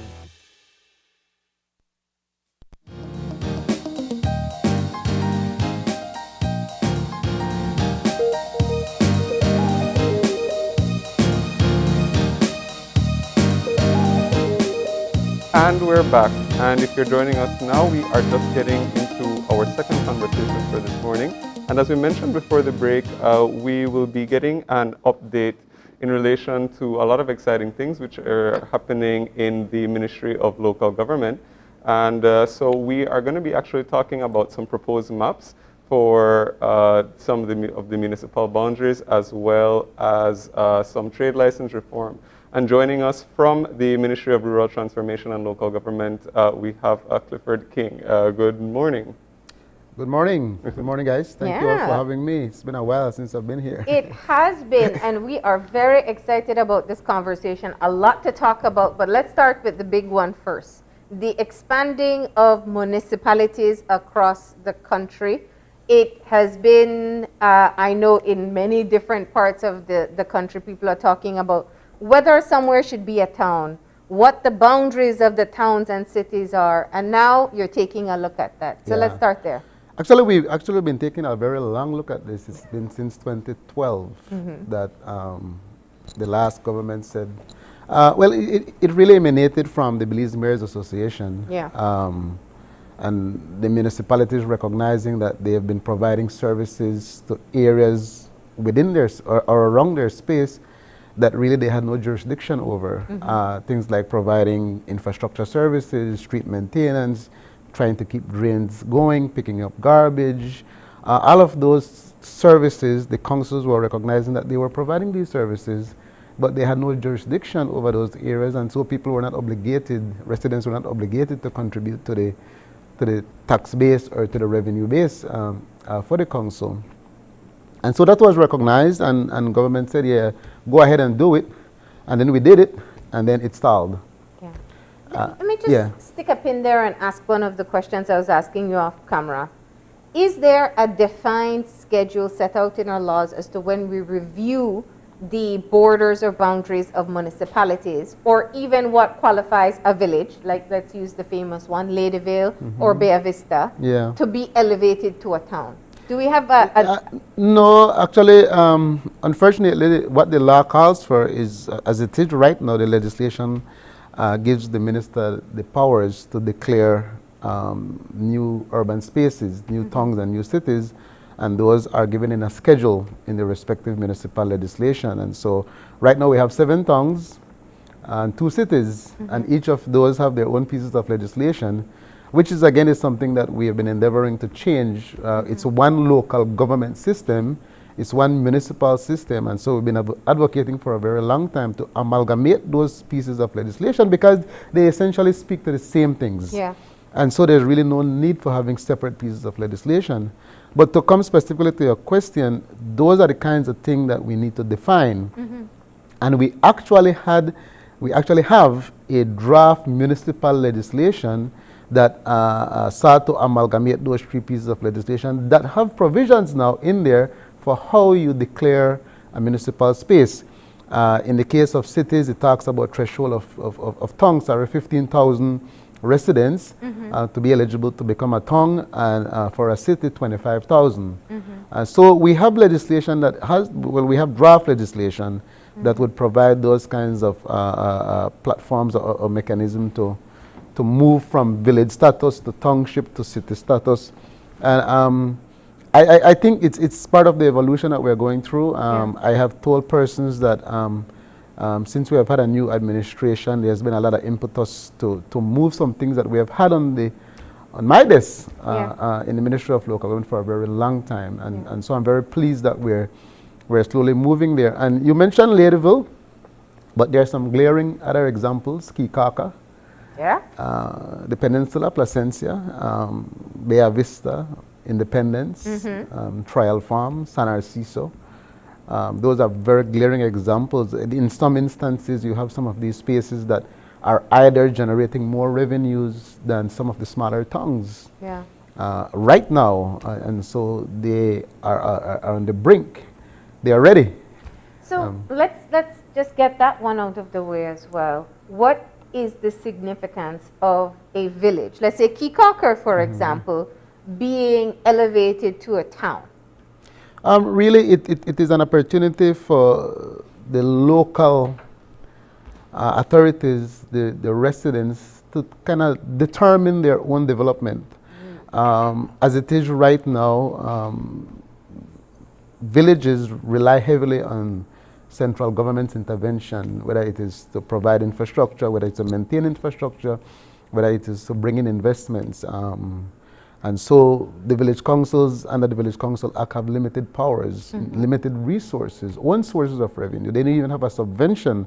So they earn money from liquor license. Liquor license and some other small, maybe some mining fees, but those are extremely limited. So that would be all that a village would have to earn income? Absolutely. Kikaka, though, there are some special provisions for Kikaka right now that they are able to collect property taxes. So Kikaka strive of some semblance of property tax revenue and liquor licenses and other small fees that they collect for services that they provide, but they don't, there's no there's no legislation for trade licensing for Kikaka, for example. And you all know that there's a very high demand for the Kikaka Village Council to provide these services. People talk about the streets in Kikaka. Yeah. One rain and they're gone. The Gulf Ride becomes extremely bumpy. Yeah. The drainage situation. One of the critical area things for Kikaka, though, is the matter of wastewater disposal and sewage management. That's a huge tourism center, and they don't really have a structured system for waste management, for solid waste management. They have a transfer station, but there's no sewer system. So people are still using the old septic tanks, and a lot of leakages happen into the lagoon, into the sea, and those kinds of things. You know. Yeah, so that's also, we're heading down, because I have a lot more questions about Absolutely. that. But being a town, if you use Kikaka or even Bay Vista, because I'm trying to keep it diverse, allows them to be able to earn more from the businesses within the village so that they can invest more in building the village. Absolutely. Yeah. I remember the chairman of Ladyville being here, Bernardo, Yes. some months ago, and he talks about having 50 miles of drains that he's unable to maintain because the revenues are not there.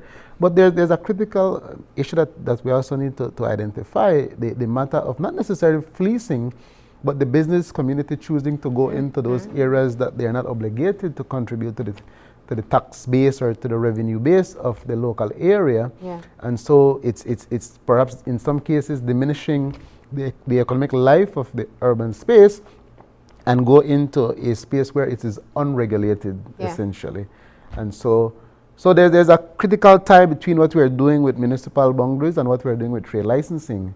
And perhaps it's a good way to tie those two things together. So let's just start off. I know we have a series of maps. You're looking, we talk about villages elevating to towns, but it's also expanding towns that have grown. Yeah. Punta Gorda, for example, Ambergris Caye. I was telling Gavin when I saw the map of Ambergris Caye, I asked, well, what happened to all those hotels and businesses that were outside of that boundary for a while? Yeah, absolutely. We started this exercise back in 2012. We work on this with the Ministry of Natural Resources. They are the authority on surveying and declaring new areas. Our minister does the legal declaration, but they, as the competent authority, is involved with the surveying and the mapping.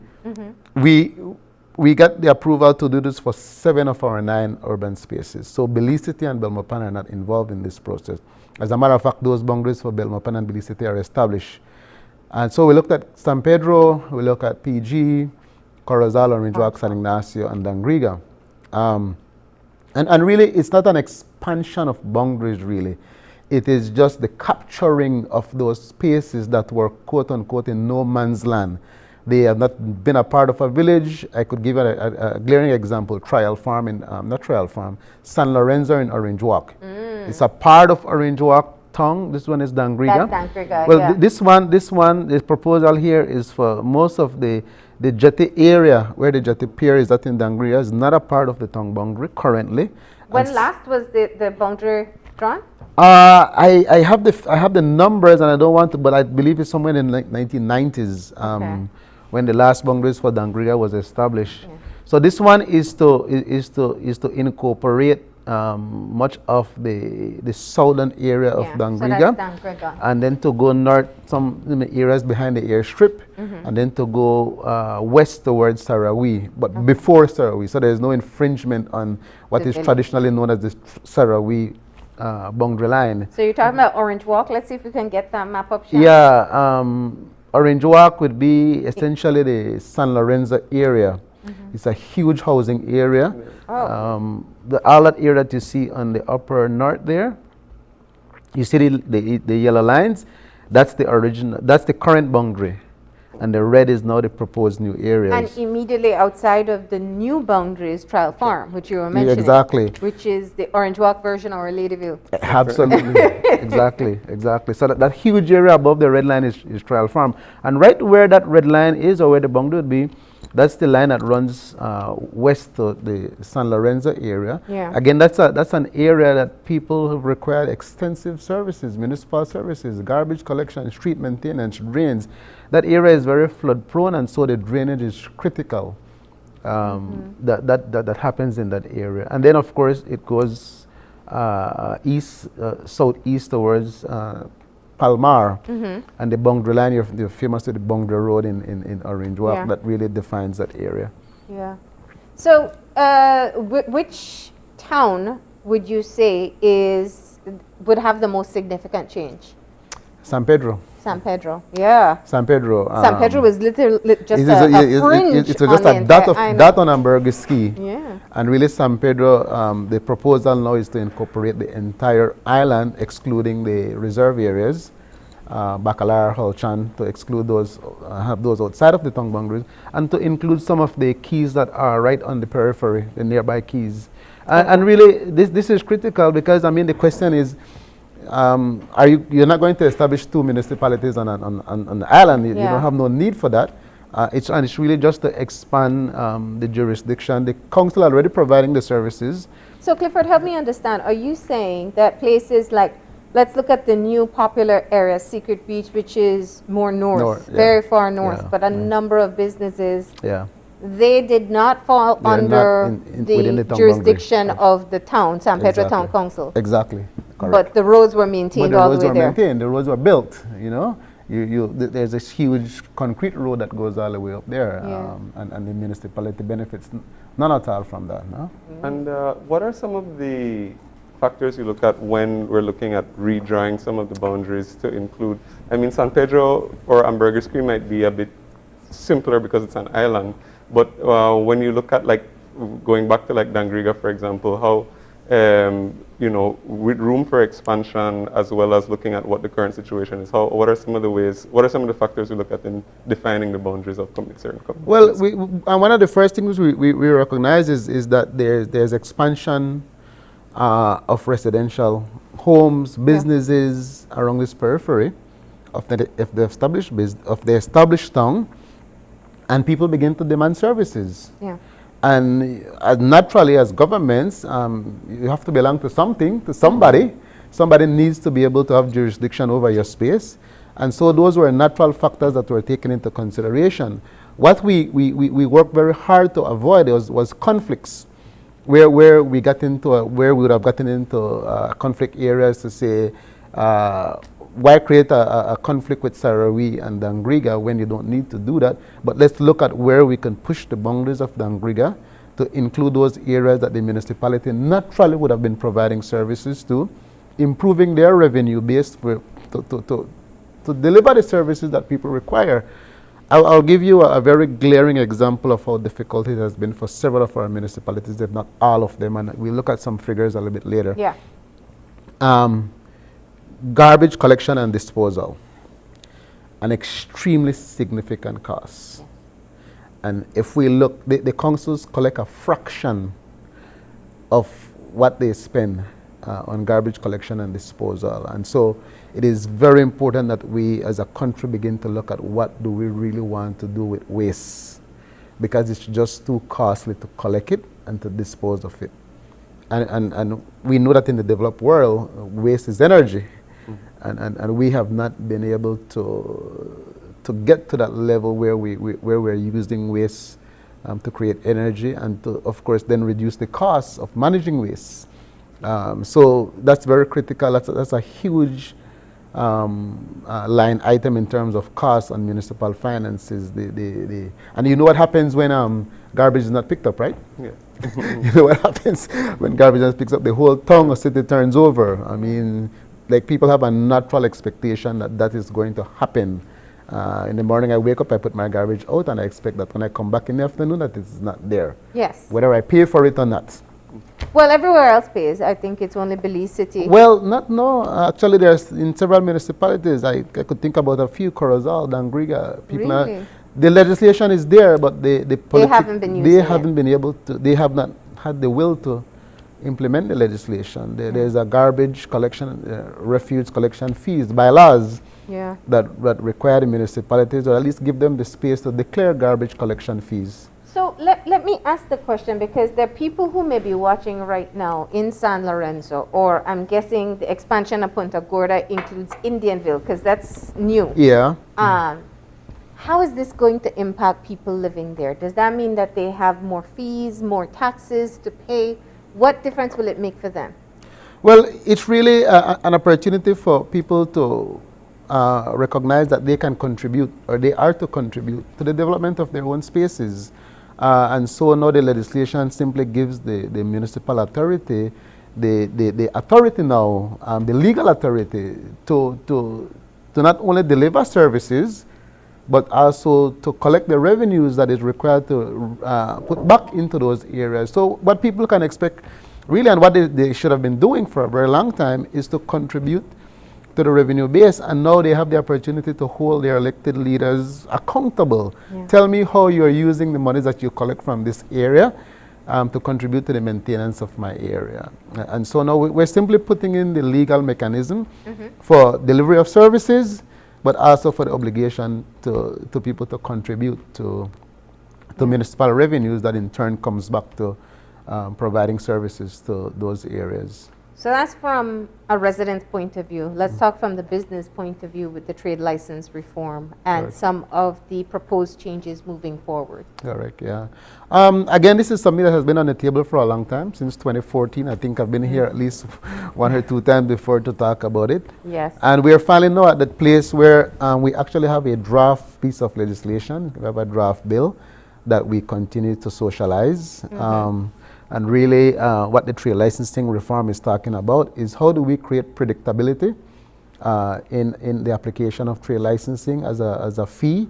How do we create accountability, transparency in how the assessments are done? And also, how do we improve this ease of doing business in Belize? We have gone from a very complex, or we're proposing to go from a very complex and unpredictable, non-standard way of determining trade licensing to a very predictable way. It's a straightforward procedure that any businessman can say, no, I can rely on this now to determine and forecast what my trade licensing fee will be going from year to year. So if we could go back though to one of the slides where I was seeing some of the finances for municipality. Yes. And I really want the snapshot. Yes, the snapshot.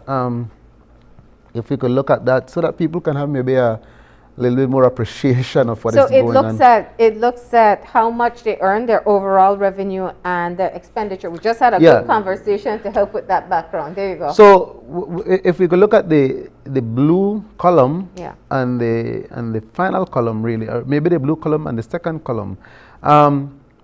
So we see what municipalities over the last 3 years annually they have averaged to collect. So these are average figures, and they go from Corozal to PG. Belize City being the highest, they raised about $24 million a year.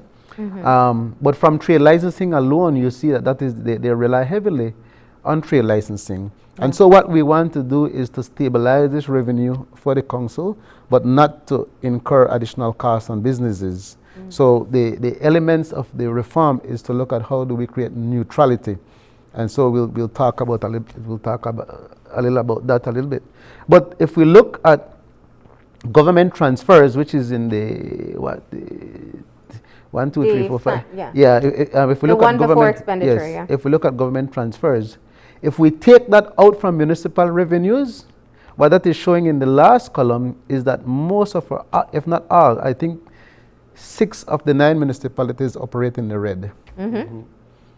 So look at where your town or city is, and you will see that our cities live on borrowed money. Yeah, the least transfers to San Pedro. Yeah, the least transfers to San Pedro indeed. And perhaps San Pedro will argue that they provide, as a municipality, the highest figure in terms of the GDP, what they remit to government in terms of business taxes, tourism, hotel taxes, and those kinds of things, no? So, the trade license reform, there has been much discussion. The chamber has been involved, the conversation. I think predictability is desired by all. Absolutely. But it is the measuring stick that is very often used. The traditional format included space. Like, how much space does your business take up? That's how much you have to pay. I'm simplifying, but of course you can get more technical. If we could look at a slide that talks about the key elements of the reform, I think that will help us to guide this discussion. But what we're looking at is in terms of the determination of how the fees are being paid. We look at zoning the municipality. So as a business person, you can access your zone map to say, I am in this zone of the municipality. So we go from a zone 1 to a zone 4, with zone 1 being the highest developed area, meaning that there's commercial activity, significant commercial activity, there is easy traffic flow, the utilities are in place. It's really a very active commercial zone. So as you go from a zone 1 to a zone 4, the expectation is that your cost per square footage goes down. And then what we have also done is to categorize the businesses. So we're not lumping everyone into a barrel. We're saying that if you're in the finance sector, you're compared to others in that sector. If you're in the entertainment sector, you're compared to others in that sector. And so you take those two elements and you determine what is called an average cost of square footage. And we do have a matrix. We call it the trade matrix. And these kinds of information will be published, the zone maps and the matrix. You see the matrix there for Orange Walk. And so if you're in a zone 1 in Orange Walk, if my vision is right, you pay about an average cost of 45 cents per square foot. And if you're in the accommodation business, the hotel business, you pay, I think that figure is, I can't tell that from here, Marlene. The accommodation business, the first one under cost per square footage, I think it says 8 cents, yes. So 8 cents if you're in the accommodation business, average. And if you're in zone 1 in Orange Walk, you pay an average cost of 45 cents. So if you bring those two together, that boils down to 26 cents per square foot. And what is measured, the point that you make is the productive space. Previously, or under the current regime, until we get this into legislation, this is Channel 5 complex. For trade licensing, this entire place would be assessed. But what we're saying is that we should only be looking at the productive space, the productive footprint of the building. If you walk into a restaurant, it is easy to determine the productive space. It is the dining area, it is the bar, it is the kitchen. You as a businessman provide a nice restroom as an amenity. You provide a nice parking lot to encourage patrons to come. So we're saying those are not productive areas. Those are what you put into your business space to encourage business growth. And so we're looking at productive space in that regard. Yeah, and people may, under the current system, hesitate to expand. Absolutely. To make things more comfortable because it would have an implication. I know one of the common examples, no shade Gavin, is if Gavin sets up an office solely by himself, small space, as providing legal services, his income will differ from, let's say, the food shop down the street that's 2 or 3 times the size. Yeah, that's a good point, and thank you for reminding me.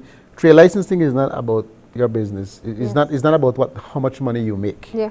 That is a separate, and as a matter of fact, I keep reminding my colleagues that trade licensing is not a tax. It is a fee that you pay because you get the permission to operate within the space. And as a municipality, you as a business person require the municipality to give you certain services, taking care of the periphery of your business so that your business space is okay. So you pay a fee for that, to get your license and to operate within a safe, healthy, regulated space. That's what you pay your fee for. The tax is a different matter. Business tax will take care of the amount of money he's making. No, but I'm using the example of square footage as it is currently being calculated. Well, very true. I mean, very true. So what we're saying, the productive space and what the business community hammered for very heavily in this regard was to say, listen, man, this huge space that I'm in, that's a property tax matter. Yeah. That's a property tax matter. Where I do my business from, it really has to do with the productive space that I'm using. So let me, the reform as it is set out, how much consultation has taken place with relevant stakeholders? There's been a lot, and there needs to be a lot more. I've been making my rounds with the village councils, the District Association of Village Council, the NAVCO, the Belize Chamber of Commerce. We still have a lot of work to do with the Realtors and the Evaluators Association. We need to do some work with the civil society organizations, with the trade union organization, because one of the things that we are proposing in this legislation is that when the trade licensing boards are set up, that the board is not open to just any and everyone. It's really by sector. So we're saying the board members will include key stakeholders, the business community, the trade union organization, the civil society organization, the realtors, the business sector, so that these are the competent sectors that will come and say, okay, how have we done this assessment? How have we determined? And so that there's a greater buy-in in terms of the decisions that are taken by the trade licensing board, as it'll impact the community, it will impact the social quality of life, and so we want key stakeholders to be on the board. And then, of course, we're doing this for villages. Yes. And even looking at, I was trying to find the slide where you're talking about the different zones. You're looking at developing zones and even emerging zones, places that you can see have potential to become a commercial center. Exactly. So what we're doing for predictability purposes, once we are able to move this legislation in the first round, it goes for 3 years. So whatever your fee is in year 1, that remains as it is for year 3. So it doesn't matter what you do with your business space within that period, the fee goes from year 1 to year 3. So every 3 years, we are giving the provisions for the council to do reassessment. Yeah.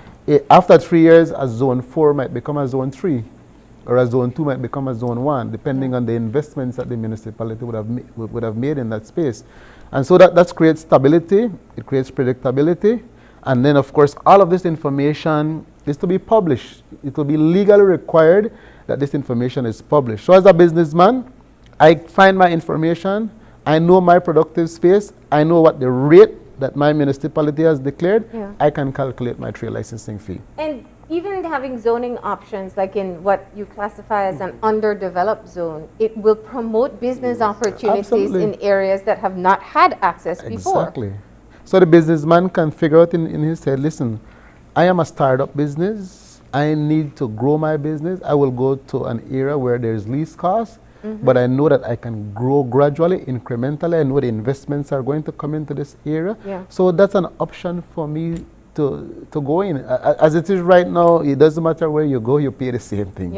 You know, so those are the kinds of provision I think that our partners have said, listen, we are in a better place now.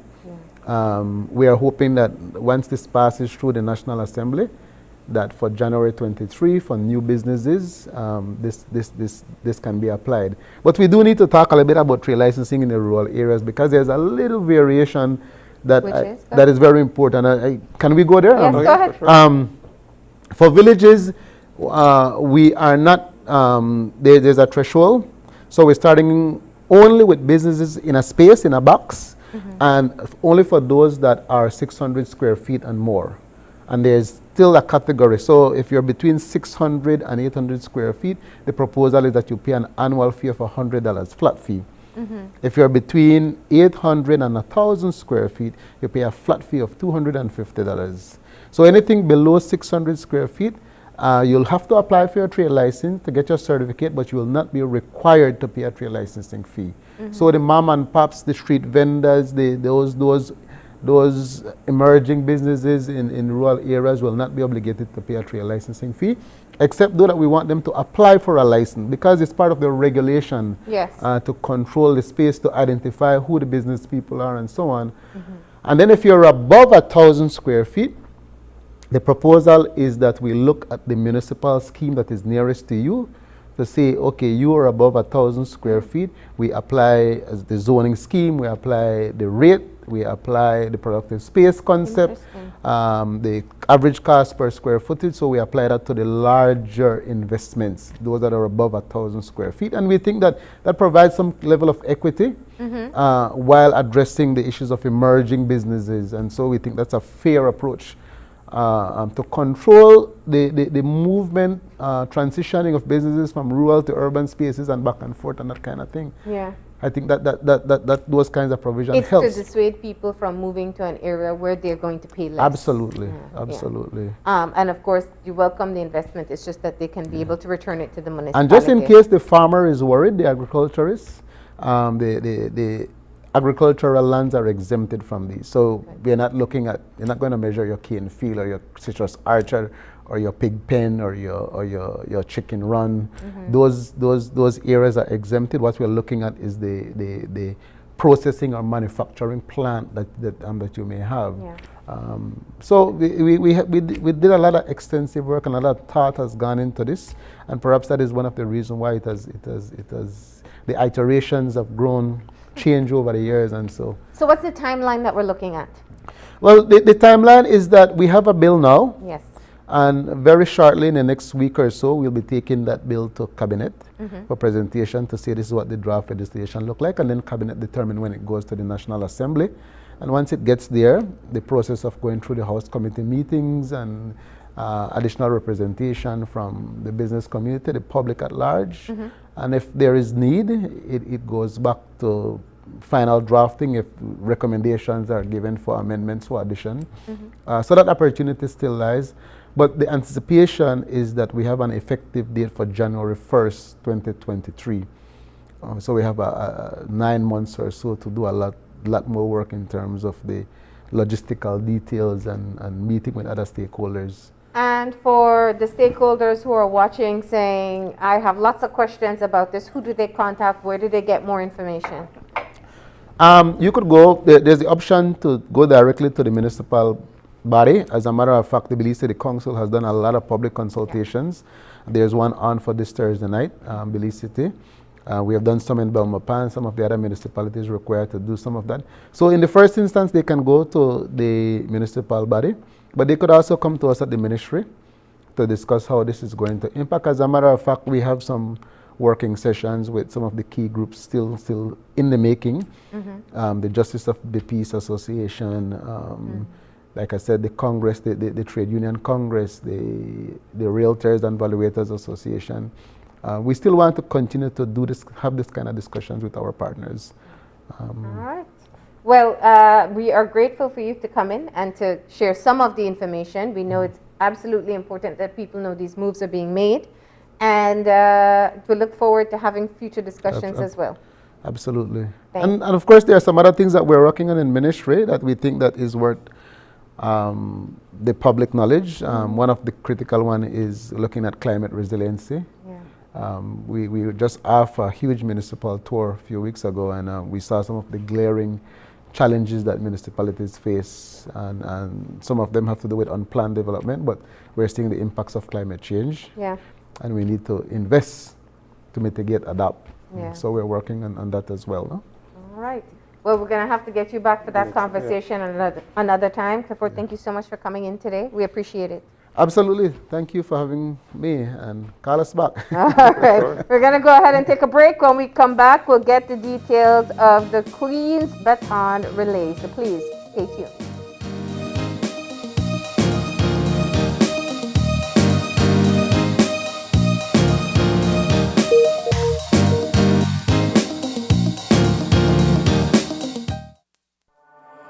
Beliceño merece tener una conexión de internet de calidad, rápida y confiable en su hogar. Para clases en línea y trabajo desde casa, es la nueva forma de vida.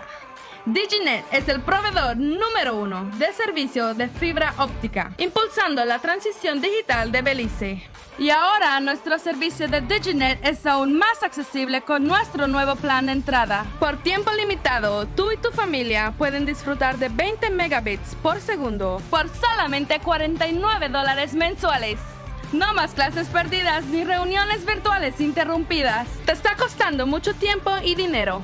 Diginet es mejor que cualquier opción de cable o servicio inalámbrico. Visita cualquier Digistore hoy y suscríbete para la conexión más rápida y confiable de Internet para el hogar en Belice. Ven a ver lo que te has estado perdiendo. El mismo servicio de fibra de alta calidad, rápido y confiable, ahora a un precio aún más bajo. Para más información, visita www.livedigi.com/Diginet. Digi, nuestra telecomunicación nacional. Galenia Hospital, located in Cancun, Mexico's premier tourism destination, is a state-of-the-art healthcare facility that provides highly specialized medical services. We are Quintana Roo's biggest private hospital with board-certified doctors and staff. Some of our services include cath lab, adult intensive care unit, neonatal intensive care unit, emergency rooms, operating theaters, ambulance services, and more. We are a medically accredited hospital by JCI, Accreditation Canada International, and General Health Council, providing extraordinary care in every specialty, from our cardiology department to our neurology center. We are focused on treating the entire person, body, mind, and spirit.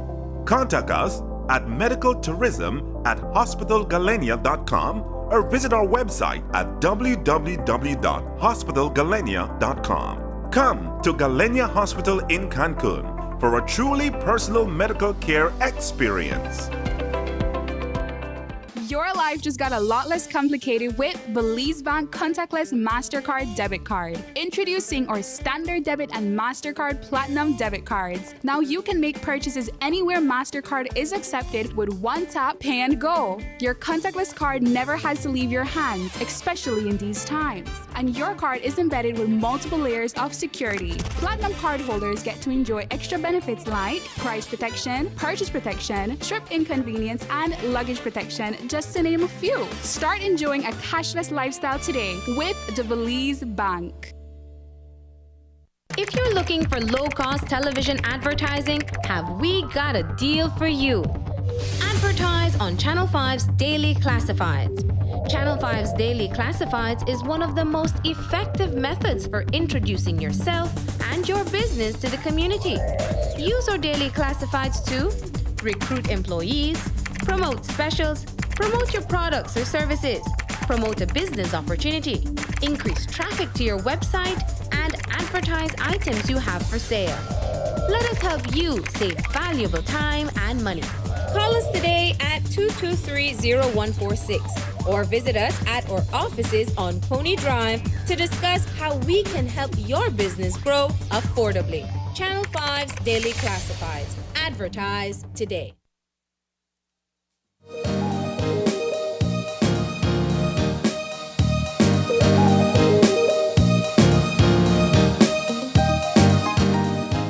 And we're back, and if you're joining us right now, we're getting our third conversation for this morning started.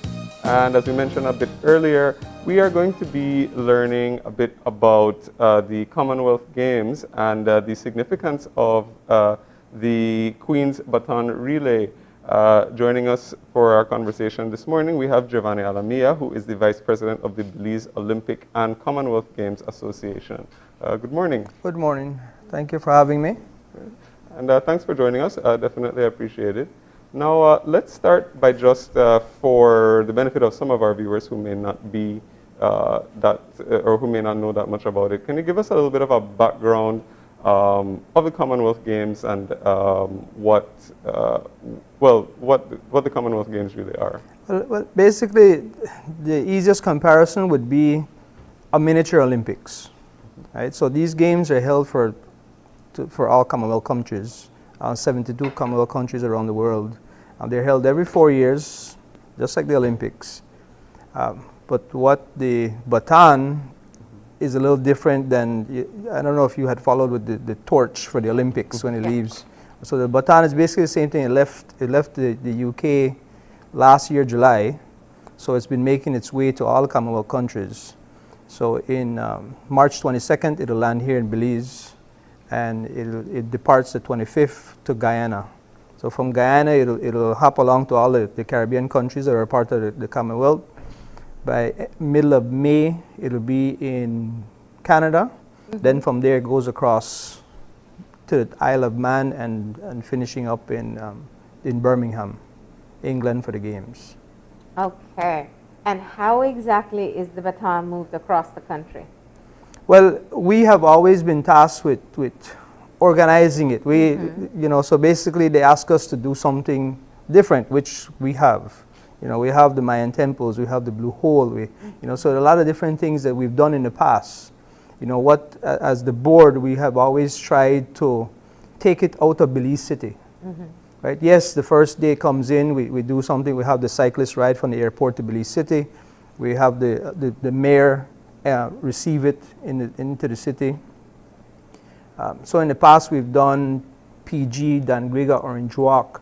We did from Hattieville to the youth hostel. So a lot of little things we've always tried to, like I said, get it out of the city. So this time what we're doing is, again, with airport to Belize City with the cyclists. The mayor will welcome it at the roundabout. He will do a small run around the flag monument, and he'll hand it off to some kids from the Inspiration Center. So then those kids would take it to, we're roughly estimating like Social Security office. Okay. Right?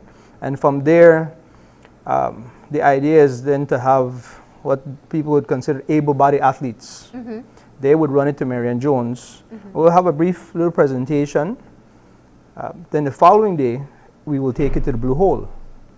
So we've partnered with Audubon Society, and they're fully on board. And what they will do is they will actually take out some of the sailboats and the Sailing Association, and we'll fasten the baton onto the sailboat, and the boat will sail inside the Blue Hole around the, Just don't drop it off that No, sailboat. it will be properly strapped on, right? And a lot of photos. Yeah. With some drone footage as well. Then we'll go to Half Moon Key. Photos there as well. I've spoken to Aaron Crone, and they will be donating At Half Moon Key. Yeah, Half Moon Keys. So they'll be donating some seedlings where we will be planting out there, some mangrove seedlings, right? So then we come back to the evening, we go to San Ignacio.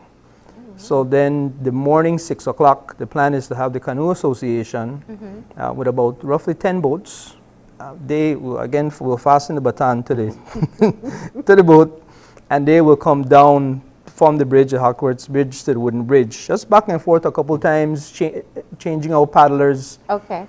Followed by a riverside cleanup between the two bridges. Right?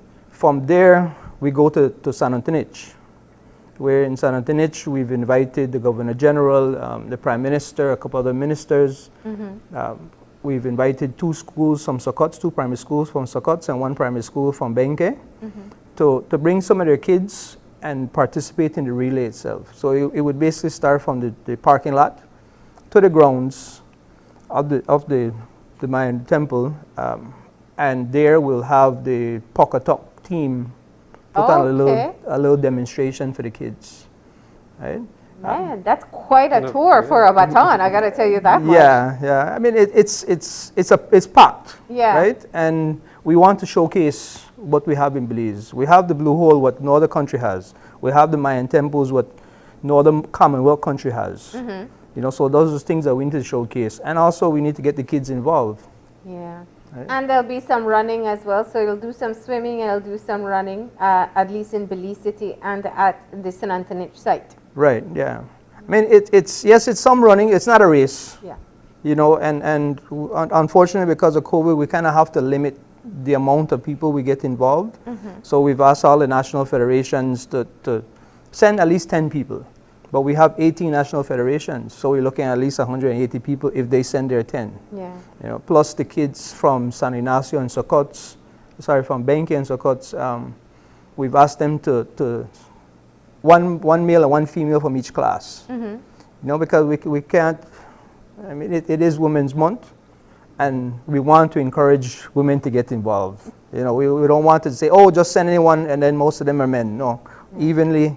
So you're asking for that. Both one genders male to be sent. This is interesting. We're seeing some ministers and.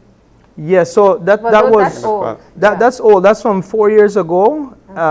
That one you just saw was in Orange Walk when we had the mayor at the time, Kevin Bernard, now the minister. He handed it over to. He received it in Orange Walk. He handed it over to Minister Aragon. And Minister Aragon handed it over to now the Prime Minister, John Briceño. So for people who are watching saying, okay, what is the significance of having the baton here and taking it on this extensive tour around the country? Well, first off, and I forgot to mention it, the baton actually has a handwritten message from the Queen inside of it, So, and she writes it, no one knows what she writes. Oh. Right? I was just going to ask you what it says. And she puts it in there, and they asked us not to open it, right? So they taking it, they trust us that we won't open it. and that's read at the opening ceremonies of the game. Mm-hmm. You know, so we don't know. I mean, previously it's a lot of motivation. You know. Yeah. So we don't know what it says, but I mean, most of it is most like a good luck and best wishes and you know, sportsmanship. And it's the main thing is to get the Commonwealth countries and get kids motivated. Yeah. You know, they really push on getting kids involved in the baton when it reaches any country. Yeah. You know, hence the reason why we've reached out to the schools in Sokots and Benke, here in Belize City as well. You know, so it's something that we really want to push. And it also gives an opportunity to highlight some of the athletes, the cyclists, the canoe, even the Inspiration Center. We have the Special Olympics run that takes place yearly. Right. Through Stella Maris, yeah. Right. Yeah. Yeah, and you know, for the Commonwealth Games, we basically have 3 disciplines that are guaranteed to go every 4 years. Yeah. So it's cycling, athletics, and triathlon. You know, in the last games in Gold Coast, we had table tennis, where in table tennis, they had sent, I believe it was 4 kids, but very young. But they were between 14 and 17 years old. You know, so that motivated them, and that's what these games are supposed to be. They call it the friendly games. Yeah. Right? That's what their main theme is, the friendly games. And it's basically, I mean, like, I can't push it enough. It's to motivate kids to get involved, motivate people to get involved with sports. Yeah. And of course, now we're all allowed to play sports. All sports are allowed to be played after 2 years of back and forth and vaccination schedules. So this is really a great time for people to start to develop that interest as well. Right. Yeah. All right, so let's talk dates. So it arrives the 22nd. Yes. They haven't been able to confirm the time yet because of COVID. They haven't been able to confirm that. It arrives the 22nd, the 23rd is Blue Hole, 24th we go out west, and then the 25th it departs to Guyana. To Guyana. Right. So what has happened the previous 2 editions was a team would bring it. So a team would be assigned, about 5 or 6 people. They would be assigned for, let's say, 3 weeks, and they would travel with the baton everywhere. And because of COVID, that they can't do that anymore. So what they have done is they will send one person from Australia with it, and they will hand it over to me, and I'll be in charge of it while it's here. And then one person will take it from Belize to Guyana and officially hand it over. Okay. Right. So and the baton, it has a built-in GPS. It has a built-in 360 camera. With whenever the kids are running with it, they can push the button and take photos. It'll come along with a phone as well, so whoever's holding the phone can take pictures of it as well. And those photos will be updated live to Birmingham. Okay. And they will be posting it on their social media page. Right. And the Belize Olympic and Commonwealth Games Association, we will also have our social media person along and doing everything live. So that's definitely something to look forward to. And the ceremony at Marion Jones, is the public invited to yes, go out? everywhere the public is invited. Okay. You know, just with the Blue Hole, we're kind of limited with space. You know, and it's not. Like I said, it's open to everyone. It's not like, oh, just because you're a part of cycling or athletic association or canoe association, you can come. Yeah. It's open to anyone. Okay. All right, and where can people get more information? We have our Facebook, Twitter, and Instagram account, Belize Olympic Committee. Okay. And everything will be posted there. And again, we will be doing everything live. Well, it's interesting timing. I think the royal visit is going to wrap up around that time. Then it's on to the Queen's baton. Right. Yeah, yeah. I believe the prince is supposed to leave the same day it arrives. Okay, good. Maybe he'll get to touch it for a moment. We'll see. But thank you for coming in and telling us about it, so people can plan accordingly, even if they go out to Sinantinich and make a day of it. Right. Yeah. And be able to be a part of the commemoration. Yeah. Thank you very much for having me, and I believe the office should be sending an invitation out to the media house to participate, to come out and see what's going on. All right, we'll have to identify our runner. Maybe Gavin will do it. Or I could do the paddling. All right, thank you so much. We're going to go ahead and take that final break now. Yeah, and when we come back, we are going to be having Trending Talks Tuesdays, and I'm going to tell you be telling you about what everybody's been talking about on social media. So we'll be having that right after the break, so please stay tuned.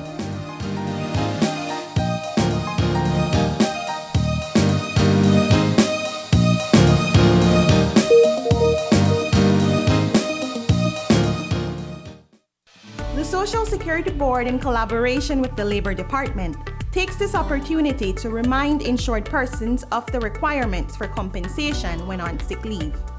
Any employee who has worked with an employer for at least 2 months is entitled to 16 working days of sick leave with full pay every year. This is how it works. Upon approval of a sickness or injury benefit claim by SSB, 80% of the employee's weekly insurable earnings is paid as a Social Security benefit, and the difference in the employee's salary is paid by the employer. This is to ensure that the employee does not suffer any loss of wages when ill. After 16 days, compensation for sick leave is paid as a Social Security benefit only. Some conditions apply.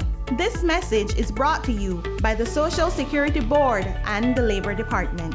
Social Security Board, safeguarding you, your family, your future.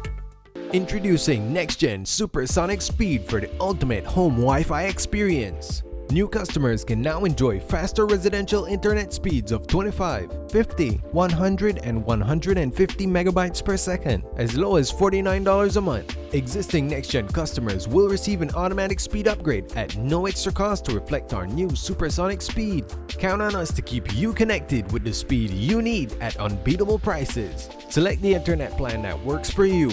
Make the switch and sign up today. NextGen, bringing you the ultimate digital experience.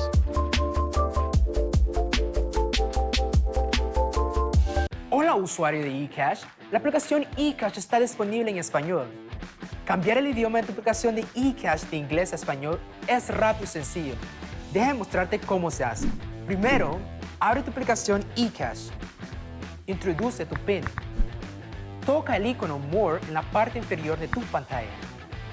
Selecciona Security. Selecciona Language. Y luego selecciona Spanish. Vuelve a introducir tu PIN y ya está. Tu aplicación de eCash está ahora en español y puedes seguir disfrutando de tu cartera digital eCash. La aplicación eCash de Belize Bank te hace la vida más fácil.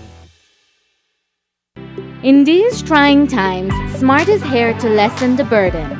Smart's reduced roaming rates save you while traveling.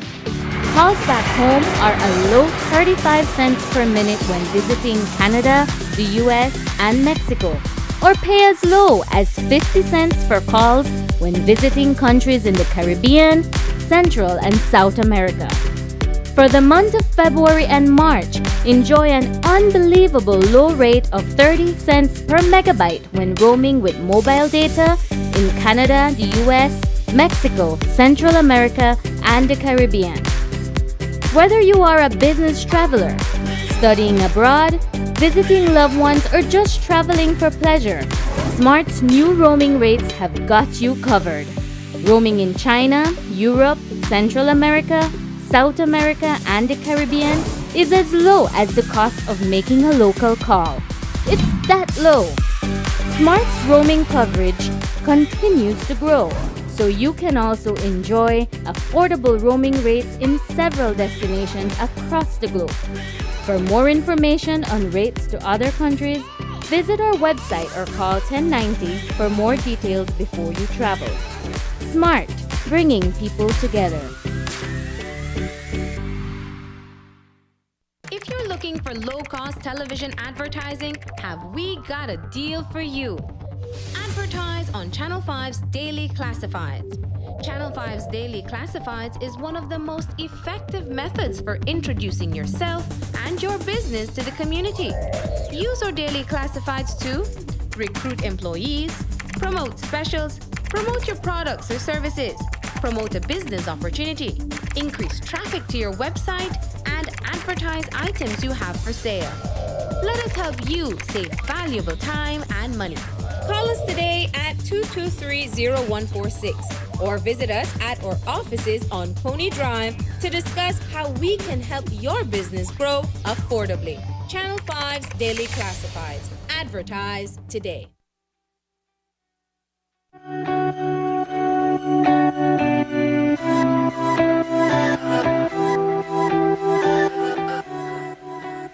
we're back, and if you're joining us right now, it is Trending Talks Tuesdays, and that is when I break down some of the topics that have been buzzing on social media recently. And this week we are going to start off with some sports news. And one of the things which has been trending on social media, if you follow some sports, we're talking about tennis first. Now, right now, the BNP Paribas Open, or more popularly known tournament, Indian Wells, is taking place right now in California. It's one of the biggest events on the tennis calendar. It is a Masters 1000 level tournament, and it's also famous because of its famous backdrop and setting. It's known as Tennis Paradise, lots of mountains, lots of trees. It's a beautiful tournament. Now, of course, one of the things which has become a huge social media trend is that there has become a new tradition where one of the most famous attendees, and she's just a local resident from California, her name is Lawanda, but she has been generating buzz over the years for her famous selfies with some of the top players. And now it's becoming an institution, and there have been several articles written about it now. So and now all the top players, whenever they come and they're coming to play in Indian Wells, they need to have a selfie with Lawanda. So here we are seeing some top players with her. There's her with Andrei Rublev. There's Marin Cilic, and as we can see, he's saying, "I've got the coveted photo with Lawanda." And I decided to talk about this because I follow tennis closely, so I knew about this, but now it seems everybody else is catching on, and there were some articles on some sports pages talking about how she's becoming famous. There's another one, Sebastian Corda. He said he's going to be starting a new tradition to get a selfie with her every single year. So it's definitely becoming a tradition of the sport. People have been reporting on it, and so of course Lawanda, there she is with Coco Gauff, looking like she's having a great time. And so wanted to start off this week's trending topics on a bit of a light note. Now, one of the hugest sports topics which was trending this weekend was the unretirement of Tom Brady.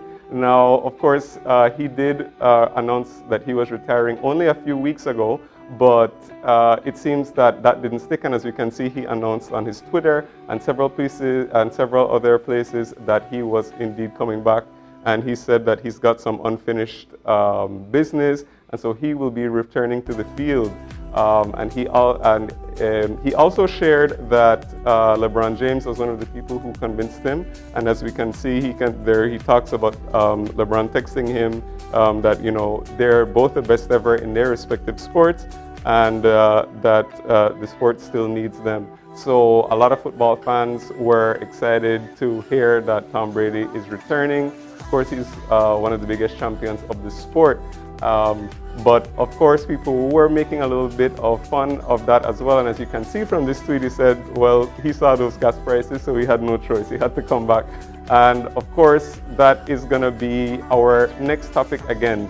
Last time I was speaking on trending topics, the issue of the raising gas prices is the subject of a lot of jokes and lots of memes from all over the world, but we also have some homegrown ones as well. And as you can see, the memes are still rolling about the prices of gas, and as we know, it doesn't look like that's going to be going down anytime soon based on what's going on in the rest of the world. But as you can see, we can see How I Sleep knowing that gas still go up, but I done sell my car. And we've got another one, meal last night while y'all slept, so he's siphoning some gas out of somebody else's car. And then we also have one more from the Leash Rice and Memes talking about me and the boys when gas prices stay to go up. Of course, it's something that we're all feeling. Hope that to get some relief sometime soon, but it does not seem likely. But in the meantime, we can have some memes to enjoy and laugh at our pain, as they say. And our final trending topic this week, we are going to go to shift gears and talk about something completely different and something that I'm not that familiar with, and that's the world of makeup. Now, of course, we've discussed Rihanna a lot on recent times, but she has made the headlines again because she's established her makeup brand Fenty is now being launched in the Ulta Beauty store chain, which is one of the biggest chains for selling makeup and cosmetic products. Her products are now going to be featured in there, and this is of course a huge thing because Fenty is of course one of the most successful makeup products that has been launched, and it's being in all the stores. It's been in Sephora, and of course there's also some flagship stores. So of course Rihanna is making bank. She's growing as a great businesswoman, and as you can see there, she also made headlines for her outfit as she continues to do. Her maternity, or her version of maternity clothes, of course, is different from what we've traditionally been seeing. She spoke about that recently, saying that she doesn't want society to tell her what she's going to wear, and so she's not going to wear the traditional maternity clothes. But if you know Rihanna, we should have seen that coming. But there is not only, Belize also got a little bit of a feature at this event because one of our own was featured at the Fenty launch in Ulta, and that is, as you can see on the screen, Joyja, who is, of course, our local model and influencer. And she was actually pictured with Rihanna at the event. These pictures are taken from Joyja's Instagram. And of course, we love to see when a Belizean gets featured at a huge event like this. So of course, it's huge for her own career. But of course, it's a little bit of eyes on Belize. And if you follow Joyja on social media, you know that she's always very proud to say where she's from and to feature Belize. And so definitely it was a great chance to get to party with Rihanna. But of course, she is also, lots of people locally were talking about that the fact that a Belizean model has reached this status where she's getting a lot of international exposure and contracts. So that's a great thing. And it was one that I was seeing of, so I thought that we definitely needed to talk about that this week on Trending Topics. But those were some of the topics that have been buzzing over the past week or so, and wanted to talk to you about them. But of course, if you have some trends that you want to see featured on the show, feel free to contact us, and maybe you'll see it up here. That's right. Definitely love that photo of Joyja and Rihanna. I mean, you know, we love to celebrate Caribbean women, first of all. And I know all of Belize, we're so proud of all that Joyja has accomplished. Starting off right here in the South. I remember when she was just getting started, we interviewed her, and she just said, you know, she wanted to be able to pursue this career, and look where she is now. Absolutely. So we're so proud. Yeah. Some great conversations today, Gavin. Yep, absolutely. So we want to thank all our guests. We're talking about some economics in the beginning of the show as we get ready for the budget reading, which is going to be happening later today. Yeah. And we also want to thank Clifford King to come in and talk about the boundaries of the different municipalities and how those will be changing, and also trade license reform. Yep, and we also got a bit of details on the what we can expect when the baton is going to be here for the Commonwealth Games, which are coming up in Birmingham. It's a full calendar of events, lots of different sports and locations in Belize that are going to be featured. So that's definitely going to be an exciting one to look at. Yeah, definitely. And I mean, that baton is a world traveler. I mean, who doesn't want to travel like that? It's going to be at Saint-Antoine, the Blue Hole, and of course with our athletes in the Macau River. So you can, of course, go out and see some of these activities related to the Queen's Baton Relay, and you just have to go to the Belize Commonwealth and Olympic Association page, and you can be able to get the details there. But that's all the time we have for today. So if you'd like to contact us, send us an email at oye@channel5belize.com. Find us on Facebook at Open Your Eyes BZ, and you can also find us on Instagram at OIE Belize. And remember to tune in tomorrow morning at 6:30. When you open your eyes, to start your morning right. Until then, keep your eyes, your mind, and your heart open. We'll see you soon. Enjoy your day, Belize.